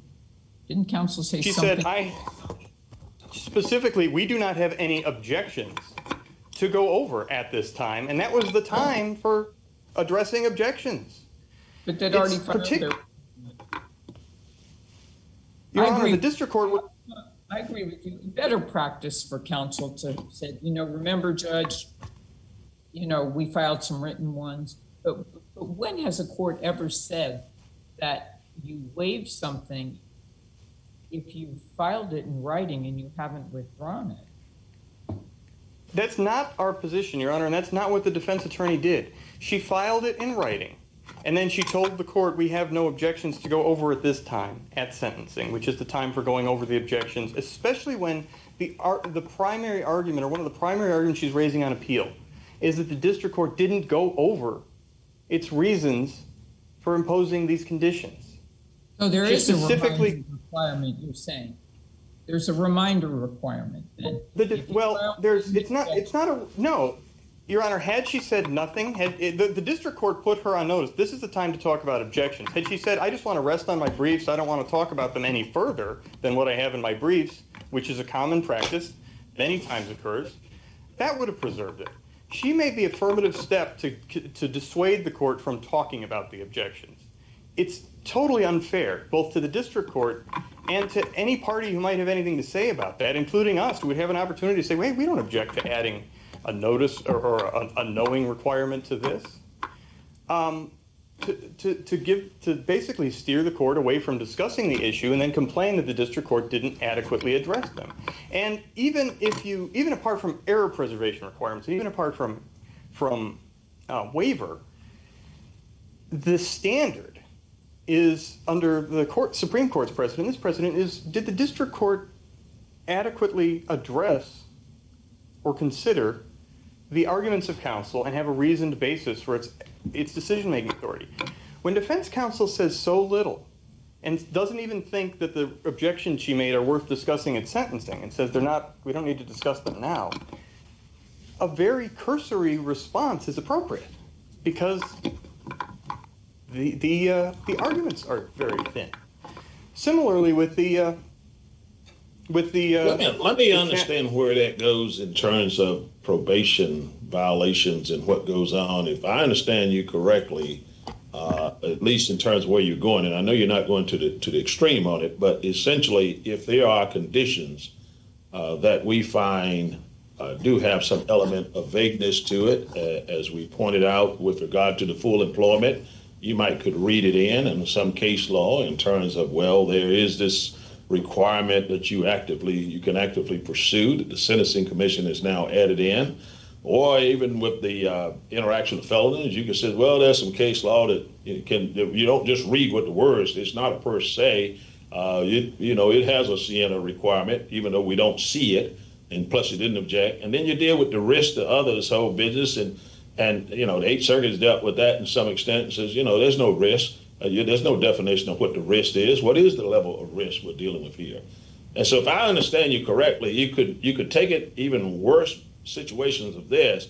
If that defense counsel does not object, does not provide an answer, even though we see it clearly, we ought to just say, well, they didn't say anything, so they just should live by what they did because they didn't say anything. In other words, the court has no independent duty to ensure that what the court is doing meets maybe something less than constitutional standards, but at least the fairness aspect of it and the practical aspect of saying what it should say. In the instance of you got to work 30 hours a week as though it's getting ready to give him a job. If you had him a job and you sent him there to the job and says, I got a line of jobs here, you got to work 30 hours a week. But just basically leaving out the step, you got to go find the job. And you are a convicted felon. And it depends a lot on what you've done as a convicted felon and the community you're in, that you got to work 30 hours a week. Now, I would add, it doesn't say what that work has to be or who you have to work for. So, there's some play there, but I'm pretty sure the court will read in some restrictions there. So all I'm saying is, and what I've said initially is, and maybe where Judge Keenan is going with this, is to the extent of what would be wrong with just having the court put those conditions in here so that it then informs the process. And I gather, I think the standing order has probably been changed by now, but I don't know it definitively. It has, So that seems to be indicated. What's the problem? Just go back and just do it. I mean, I don't get it. I don't know why you're vigorously arguing something that can be easily fixed, in which you pretty much said, I don't have an objection to those conditions. I just am mad because they didn't even ask for them. Or he didn't get up and say it. The judge did it, so the judge did no error. It doesn't have to be what you call error. It can be something that just needs to be done. We can call it something other than error if you want to. Judge, you did a great job here in light of what was there, but we think it's a good idea, and we're going to ask you to go back and do it this way. That make you feel better?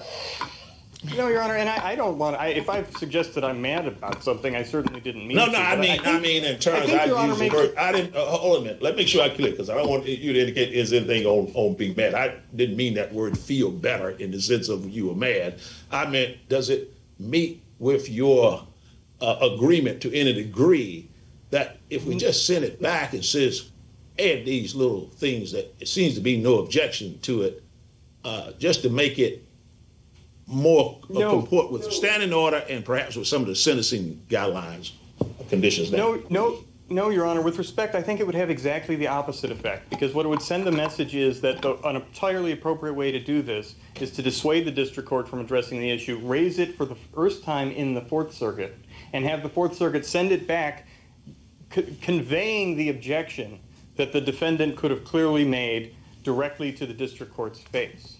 That is a circuitous process that will inevitably encourage defense attorneys and attorneys to not raise the issue in a common sense way, or when they have an opportunity to say, hey, this is a real easy issue, can we just add knowingly in there to the district court, which would take a moment, instead to pursue it on appeal in order to have a reversible error, maybe have a do-over at sentencing. I'm not sure why that is of value to defense attorneys, but it seems to be something that it seems to be an incentive that attorneys tend to follow when it's given to them.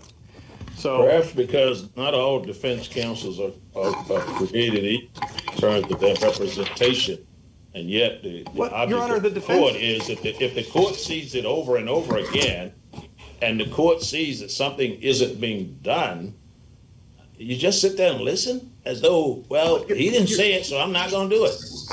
No, Your Honor. And the prosecutor says nothing, and even though you agree with it, you just say nothing. In other words, everybody's an officer of the court in there. He represents the defendant, but everybody is an officer of the court.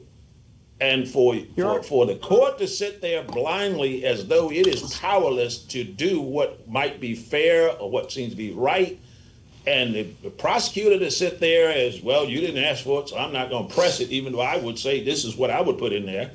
It just doesn't seem right to me. I mean, and this is not a huge murder trial thing we're dealing with here. We're dealing with, it's conditions. Why? It was saved. You talk about bring it up here. Why don't you fix it down there? You saw it. What was the problem there? Everybody can participate to save some time here. Your Honor, I see my time is up. I'd like to respond very briefly to Judge Wynn's question, if that'd be okay. I think you'll find, Your Honor, that if you see since McMiller and in more recent cases, and you'll see cases where defense counsel said exactly that to the district court, hey, can we add knowingly there at the time for making objections during sentencing? And the court did exactly that and corrected it there. And I think that's exactly the correct process. You raised the objection in a way that allows the district court to know what the basis for your objection is and what you want it to do. And only then, if the court doesn't do what you want, you raise it for the first time on appeal. That is the most efficient way to encourage both of us on each side to correct those issues in the district court and not allow judgments to go into effect that have those issues only to be corrected on appeal. So I'm over time, and I appreciate the court's indulgence, and will ask that the district court affirm this court affirm the judgment of the district court. Okay, thank you, Mr. Enright. Mr. Martin. Thank you. May it please the court. I have a couple of responses. First of all, I'd like to highlight that the district court does have a duty to explain, to promote the perception of fair sentencing. Second, the specific written objections filed in this case preserved the objections for abuse of discretion review under this court's holdings in Lynn, Clark, and Aguilera. And I would note, as Judge Wynn pointed out, I believe, that the government didn't respond to the objections. The government could have filed written responses. The government failed to do that. The government didn't file responses saying the scienter requirement, we wouldn't object to that. The government remained silent and didn't say at the sentencing that defense counsel was not proceeding properly, or that defense counsel had waived these arguments. The government remained silent. I would also like to say, thirdly, that the warrantless search condition is preserved. At sentencing, defense counsel requested that the court impose a less restrictive alternative to a warrantless search with no suspicion. Counsel requested that the supervised release warrantless search condition be tailored to, quote, to be based on reasonable suspicion that's individual and specific to Mr. Boyd. So the court was on notice that Mr. Boyd was requesting a reasonable suspicion requirement. In other words, asking the court to narrowly tailor this condition to reflect his individual circumstances, which is required under 3583D. And the court failed to incorporate that fairly straightforward request. And I'd point out that now in the Western District, the court's standing order has changed, and it does have a reasonable suspicion requirement. And as Judge Wynn mentioned earlier, it also has a mens rea requirement for the association condition. So I think that really supports our arguments that the court did not comply with 3583D and consider the arguments that the counsel made. Fourth, I'd like to briefly touch on the government's argument about the sentence as a whole. The conditions were not adequately explained when considering the sentence as a whole. In McMiller, this court rejected the government's argument to consider the sentence as a whole, where, quote, the district court made no attempt to link its explanation for the term of a confinement with the term or conditions of supervised release, end quote. And so that's exactly what we have here. The court made no link between its explanation for the length of sentence for these specific onerous conditions that were imposed.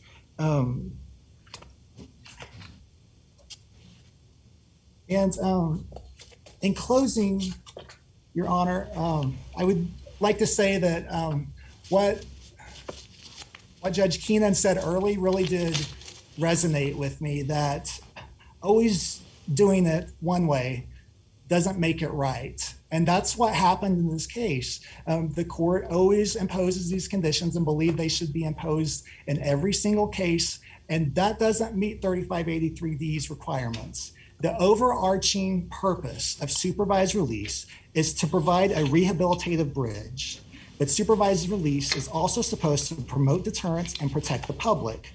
Thus, compliance with 3583D is essential to balance these interests. Unfortunately, without complying with 3583D, the court imposed onerous conditions that will present huge obstacles for Mr. Boyd's successful reintegration into society. What business doesn't use computers these days? What employer will want to hire Mr. Boyd when he's forced to tell them the probation or law enforcement officer can search through his computers indiscriminately? What employer will want to hire Mr. Boyd when he discloses that a probation officer could search through the office's financial records and supply them to the U.S. Attorney's Office? Why will any individual want to live with them when probation officers can search through their own private computers?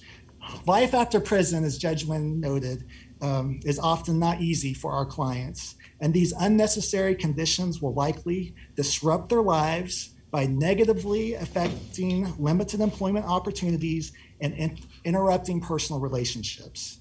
In closing, individuals on supervised release do not shed all of their constitutional rights when they're freed from prison and begin a term of supervised release. The district court should not rely on a standing order and mere generalizations to support onerous conditions that diminish Mr. Boyd's odds of a successful transition. Let me ask you one final question. Could you just ask the district court to modify these conditions to reflect the new standard order? I think that's basically, most of our arguments requested that in some way. We requested compliance 3583D. I understand what you're requesting us, but I'm asking, could you ask the district court directly to modify these conditions to reflect the new standard order? Yes, Your Honor. Why don't you?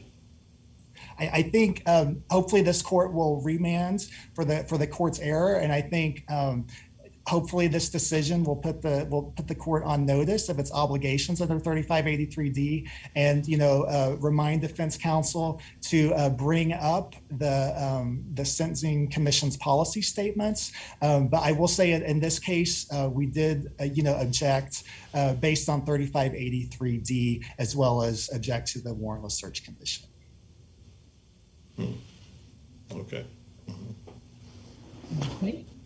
Thank you, counsel. Mr. Enright, Mr. Martin, you've both done a very good job today. We appreciate your case today in the virtual setting, and sorry we can't greet you personally, but we do indeed appreciate everything you've done. Thank you so much.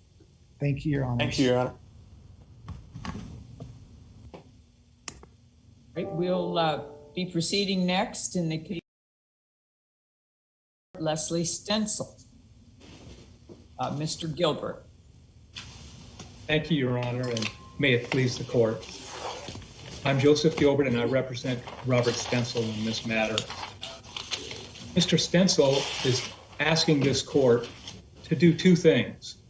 First, he's asking that you remand for a new trial so that his trial would be severed from his co-defendant, Mr. Duke. The district court should not have denied his many requests to sever, and he suffered prejudice when Duke's antagonistic defense required the jury to disbelieve the core of Stencil's defense in order to believe the other. The totality of evidence, including irrelevant, improper, and unfair piling on of evidence by Duke, made the jury unjustifiably infer that the conflict between Duke and Stencil alone demonstrated that they were both guilty. Second, Mr. Stencil asks you to remand the case in the alternative for a new sentencing hearing, and that the court go back for a new sentencing hearing without consideration of the vulnerable victim enhancement. The evidence in this case and in the record included testimony by 7 investors, and the record also includes victim impact statements.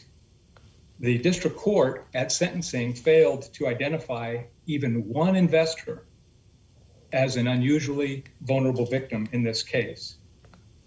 The government basically needs this court to misapply Shepard to establish a new rule that repeat investments by anyone somehow establishes. So let me ask at least something that I think jumps out at the beginning. So you're asking for severance, and severance is generally based when you have antagonistic defenses, and it's required when the co-defendants present defenses that are in stark contrast. And yes, so as I understand it, Stencil says Nayato was legitimate, and Duke says he believes it was legitimate. Where is the conflict? Well, if I may, I would like to explain what I believe the record demonstrates are the core of the two defenses. Duke's core defense is that he was also a victim of Stencil, that he unwittingly passed on false information from Stencil. Stencil's defense was that, in fact, Nayato was based on a legitimate business idea, that Mr. Stencil worked feverishly to obtain working capital, and the problems resulted after Duke and his partner cold called Mr. Stencil when they became aware of the fact that he was converting vehicles to run on this alternative energy. So they're basically just blaming each other, and isn't mere finger pointing, that's not enough to establish an antagonistic defense, is it? I mean, even in the way you just described it, they're blaming each other. Your Honor, I agree. Mere finger pointing is not enough to show this. But in this case, it was more than just mere finger pointing. This was not a case like, I think it was the Leidy case, where you had 2 people each saying that they were not participants in a kidnap and murder scheme. And that's where the court said mere finger pointing is not enough to show it. But in this case, it was more than just mere finger pointing. In this case, essentially, Duke became a second prosecutor and helped the government pile on even more evidence, and saying basically it was actually all Stencil. It was his fault. I was a victim as well. And Stencil, in fact, basically maintained that this would have worked. His business idea would have worked had he been able to raise the full $4 million in capital, and that when Duke and his colleague, Mr. Van Name, came into the picture and convinced him they were experts on fundraisers and raising capital, that in effect, that's when it moved over into the areas that drew the government's attention. So I think when you look at the totality of the evidence in this case, there was way more than just mere finger pointing. Duke basically, by his presence, allowed improper testimony to come in Duke argued in the form of questions and made commentary under the guise of cross-examination of witnesses and questioning his own 5 witnesses, including himself. In fact, in this case, 50% of the trial transcript, more than 50% of the trial transcript is taken up by Duke. And Duke made very clear from the very beginning of the trial in his comments to the court and to other counsel, he was definitely going to try to demonstrate and lay all of the blame at Stencil's feet. He also piled on inculpatory evidence that the prosecutor never raised. In fact, Duke called witnesses that the government could have called but didn't call. Duke called Kathy Handley, who was listed as being on the board of directors as the chief operating officer. He called Ben Rainwater, who was the president of the company that Mr. Stencil was trying to get to distribute the products. He also called himself, and he testified, Your Honor, for almost 3 full days. The last 3 full days of this trial was the jury hearing over and over and over again things that they had already heard and some things that they had not heard before. So you have the prejudice aspect of it, and I suppose that's where you're going with this, is you've got the limiting instruction from the judge, and then you got all this evidence that, separate and apart from what Duke does, is evidence that supports these convictions. So how do you overcome the prejudice problem there? If we think that the evidence brought in by the prosecution, independent of the evidence from Duke, is sufficient? Well, Your Honor, that's certainly the government's argument in their briefs. And if this court does find that, in fact, when you say it's the government, when you say it's the government's argument, I want to make sure I think it's probably, we all accept that if the evidence independent is sufficient, then prejudice is not shown. But you're saying the government's argument is it wasn't sufficient. Is that what you're saying? No, you're not disagreeing with the fact. What are you disagreeing with on what I'm saying?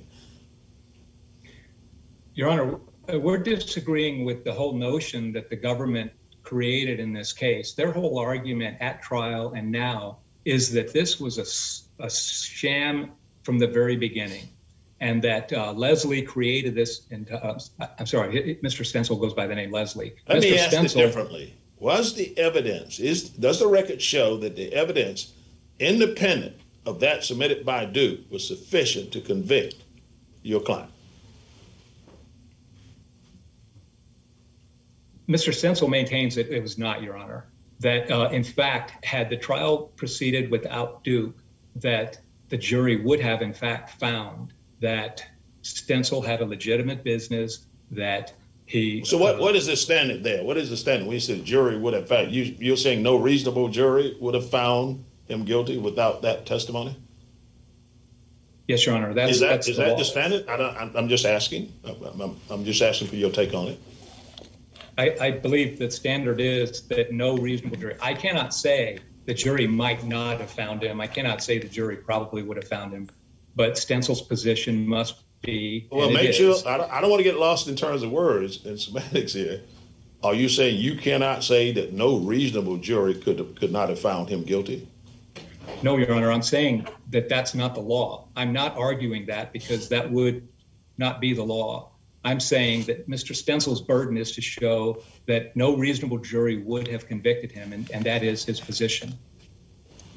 If I may, Your Honor, I'd like to turn to the second issue. The court should remand for sentencing without a vulnerable victim enhancement, because again, there was literally no evidence that any of the investors were unusually vulnerable in this case. At sentencing, the district court failed to identify even one investor as an unusually vulnerable victim. The government tried to rely upon Shepard, but I believe that the government is misapplying Shepard. Shepard does not stand for the proposition that virtually every time any investors repeat investments, that demonstrates unusual vulnerability. And the investors in this case were quite different from those in Shepard, as this court knows quite well. Shepard was a in sweepstakes Shepard, scam. didn't the district court justify the vulnerable victim enhancement by saying that it was based on, quote, the nature of how this fraud activity worked? Wasn't that the reason the district court gave for applying the enhancement in Shepard? Yes, Your Honor, and that's one of the reasons why I maintain that the Shepard court should not have affirmed the vulnerable victim enhancement. But that wasn't enough. Okay, but the Shepard court did. So you. But So where do we go from there? I don't want to interrupt you, Your Honor, but basically what we have is in Shepard, the majority opinion and the law in this circuit now under Shepard stands for this proposition that every single time investors reinvest does not automatically mean that the vulnerable victim enhancement applies. Okay, so you agreed with me that in Shepard we held that that the vulnerable victim enhancement, based on the nature of how this fraud activity worked, was sufficient, and that's what happened in Shepard, and that's Fourth Circuit precedent. So do you expect as a panel us to overrule Fourth Circuit precedent? Is that what you're asking us to do? No, Your Honor. You don't have to overrule, what do you want it because remember, I believe it was in note 3 of Shepard, the majority indicated that in fact, they're not saying that it automatically applies in every case. And so if you distinguish this case from Shepard, how would we distinguish this case from Shepard? Well, you could distinguish this case from Shepard, first of all, because of the type of case. Shepard looked to a number of different cases from different circuits and found that 5 of those cases were sweepstakes cases. They also looked at a movie production case, and they looked at a fraudulent scheme that was designed to get evangelicals to donate money to supposedly get back assets that have been frozen from Ferdinand Marcos, and also a commodity investment scheme.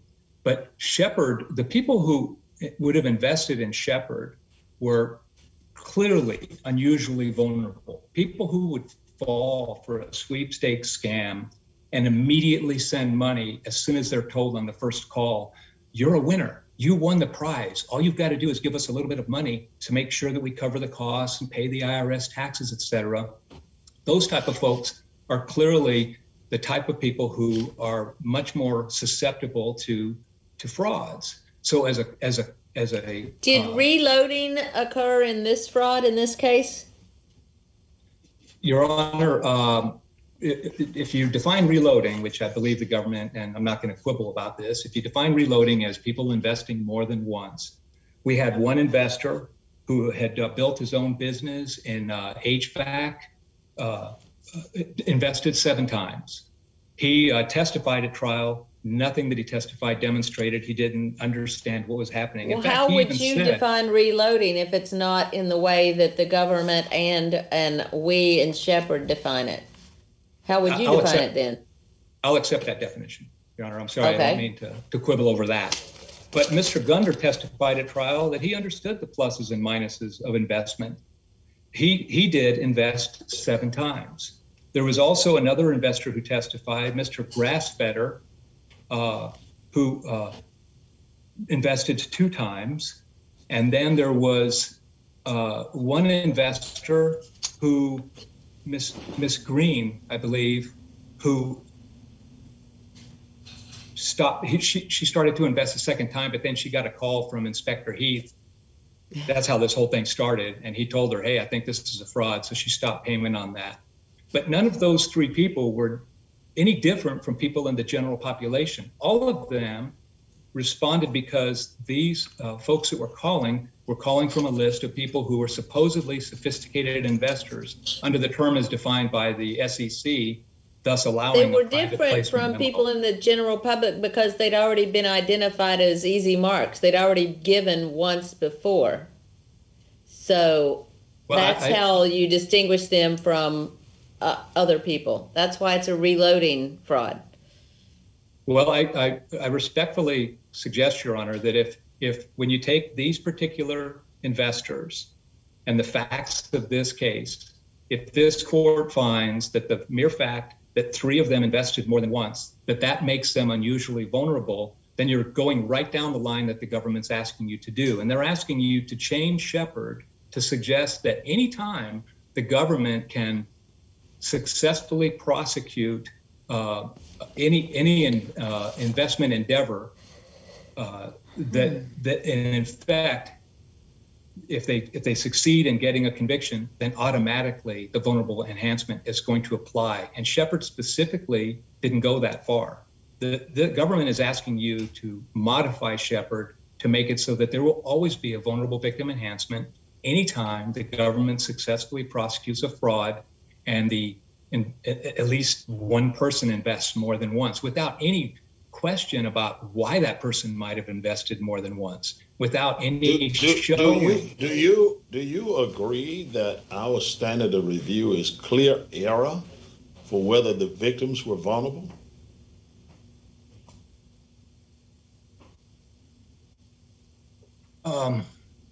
I apologize, Your Honor. I don't. Well, look it up when you come back on rebuttal and let us know if you agree with that standard. That our standard would be clear error as to whether the victim was vulnerable. I think that the standard for is reasonableness of the sentence, and it's an abuse of discretion. I don't think it's clear error. I believe it's an abuse of discretion. Well, I'm speaking specifically on whether the victims were vulnerable here. That determination, what is the standard review for determining whether these victims were vulnerable? Peruse it. Let me know what your thoughts are on it. I see that I'm out of time. I think I can answer that now, if that's all right, Your Honor. Certainly. And my answer is, the reason why I sort of stumbled there is that there was no finding in this case. I didn't have to try to decide if it was a clear error for the judge, because the judge simply made no findings at all in this case about any victim being vulnerable. I don't want to go on. I can come back for rebuttal on that since I have answered that question, I hope, Your Honor. Okay, thank you. All right, thank you, Mr. Gilbert. Ms. Miller? Thank you, Your Honor, and may it please the court. I'd like to start where my opponent left off and explain for Judge Wynn that this standard is clear error. This court reviews the factual findings the district court makes at sentencing for clear error. I'd also like to clear up that the government is not asking the court to expand Shepard. We're asking this court to apply Shepard to the facts of this case. I want to make don't leave the clear error thing. He says there's no finding by the court that they were vulnerable victims here, so didn't have to address it. Is that correct? I don't think that's correct, Your Honor. The district court's finding here was, like the district court in Shepard, first, but certainly sufficient for this court to do an appellate review to determine whether it was clear error for the district court to apply the enhancement here. The court started the sentencing hearing by telling Mr. Stencil that he was familiar with the offense conduct, having sat through the trial, so he was familiar with the witness testimony. After the PSR, Ms. Miller, can you change your position or something? Your voice is sort of kind of streaking off or breaking, at least from my perspective. I think it's the way either you're speaking directly into it or something like that. I don't know. I turned up my volume. Can you hear me now, sir? I can. Okay. So should I start over again? Is there something you missed? No. I picked up on it. It felt like it was kind of breaking a bit. I apologize. It's Steve Jobs' fault. So as I was saying, the district court here started out the sentencing hearing by letting Mr. Stencil knew that he was familiar with the offense conduct because he had sat through trial and heard the witness testimony, adopted the PSR in full, which laid out the reloading scheme, and made his finding that these victims were vulnerable and that Mr. Stencil knew or should have known that they were vulnerable because of the reloading scheme. And that was directly after the government, in support of applying the enhancement, discussed the reloading scheme. So we're not asking this court to go beyond Shepard. We're asking this court to apply Shepard. And And I will take note that the lottery scheme in Shepherd is actually quite similar to the scheme here. I know my opposing counsel described these investors as sophisticated investors, and that is a term that's used in the SEC, but I wouldn't characterize them as savvy. These are people who responded to a cold call from somebody who gave the name that was an alias that they couldn't look up, who told them that they were not calling from an investment bank or a financial institution, but that these people had the opportunity to make $5 to $8 on a 50-cent investment, provided they acted right now within the next 60 or 90 days because there was going to be an IPO, and then sent them materials from their personal email addresses ending in Yahoo or Gmail. So I would take issue that these are sophisticated. These are people who fell victim to a scheme much like the lottery scheme in Shepherd. You've got a limited time, you've been picked out, you have a unique opportunity, just you need to act now. And after they did, Stencil and his co-conspirators targeted them repeatedly for reinvestment.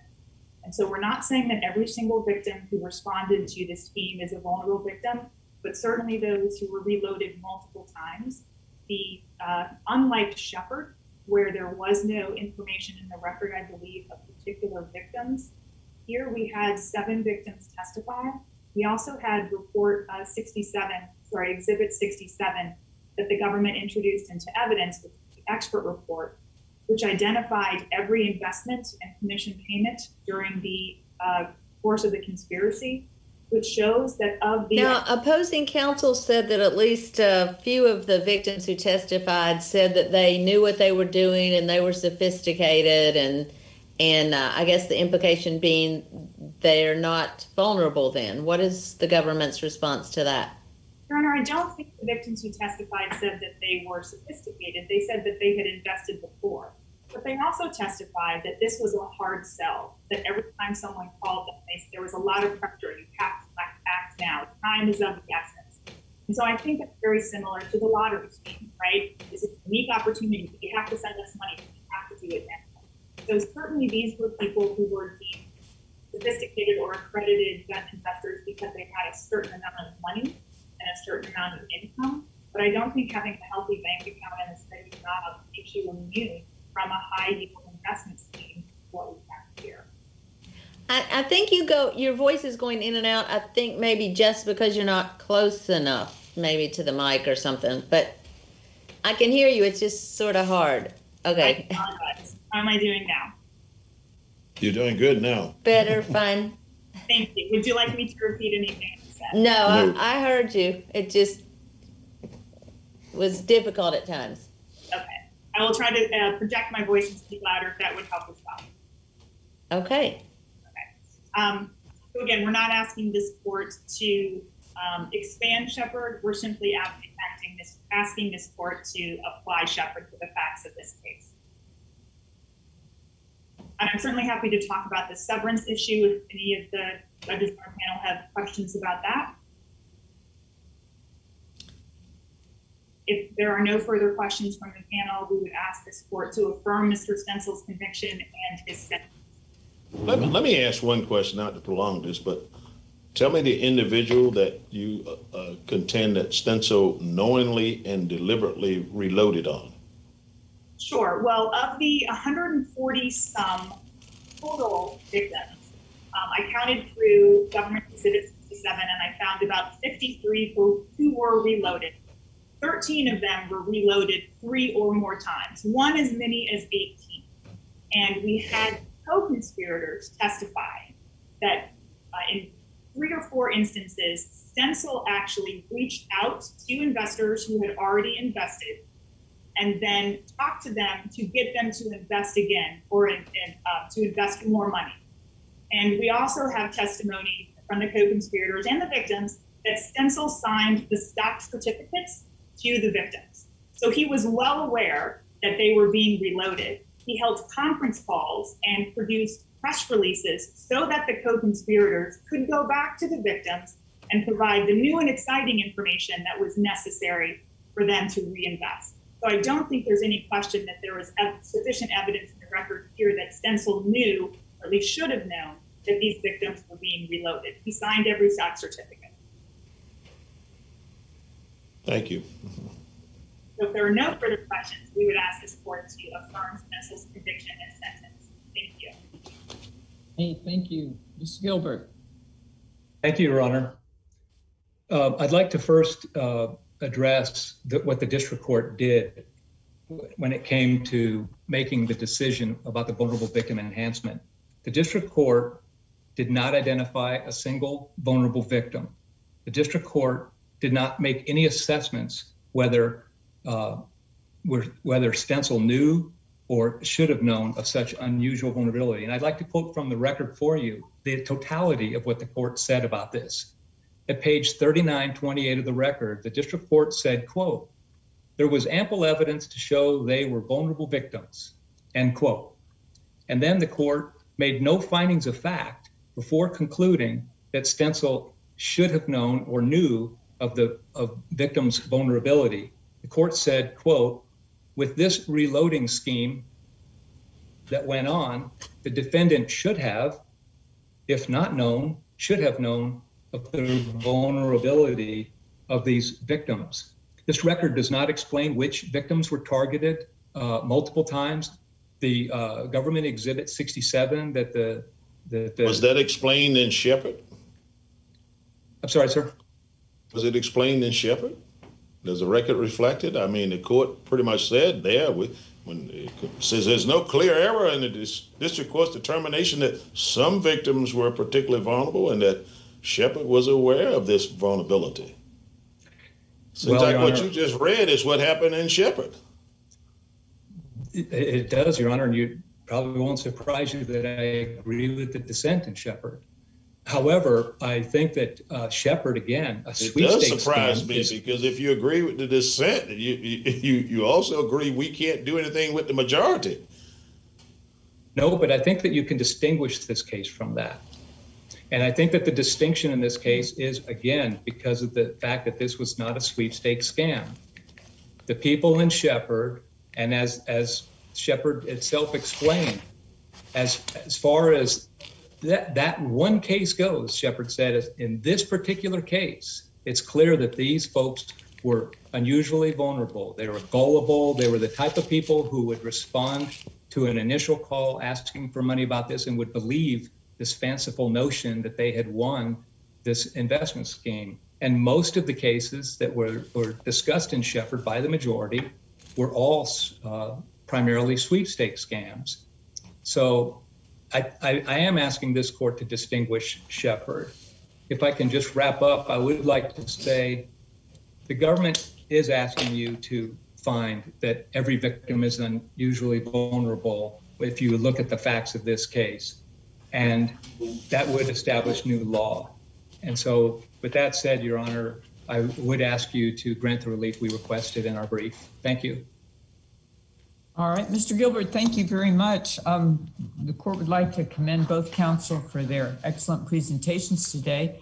And particularly, Mr. Gilbert would like to note the fact that in your capacity as court-appointed counsel, you have served a very valuable role in helping the court understand the case and do the work that we do. So we particularly appreciate your assistance to the court. But want to my pleasure, Your Honor. Thank you, but want to commend both counsel on their excellent presentations today. So thank you both very much. And at this time, I'll ask the clerk to adjourn court. Judge.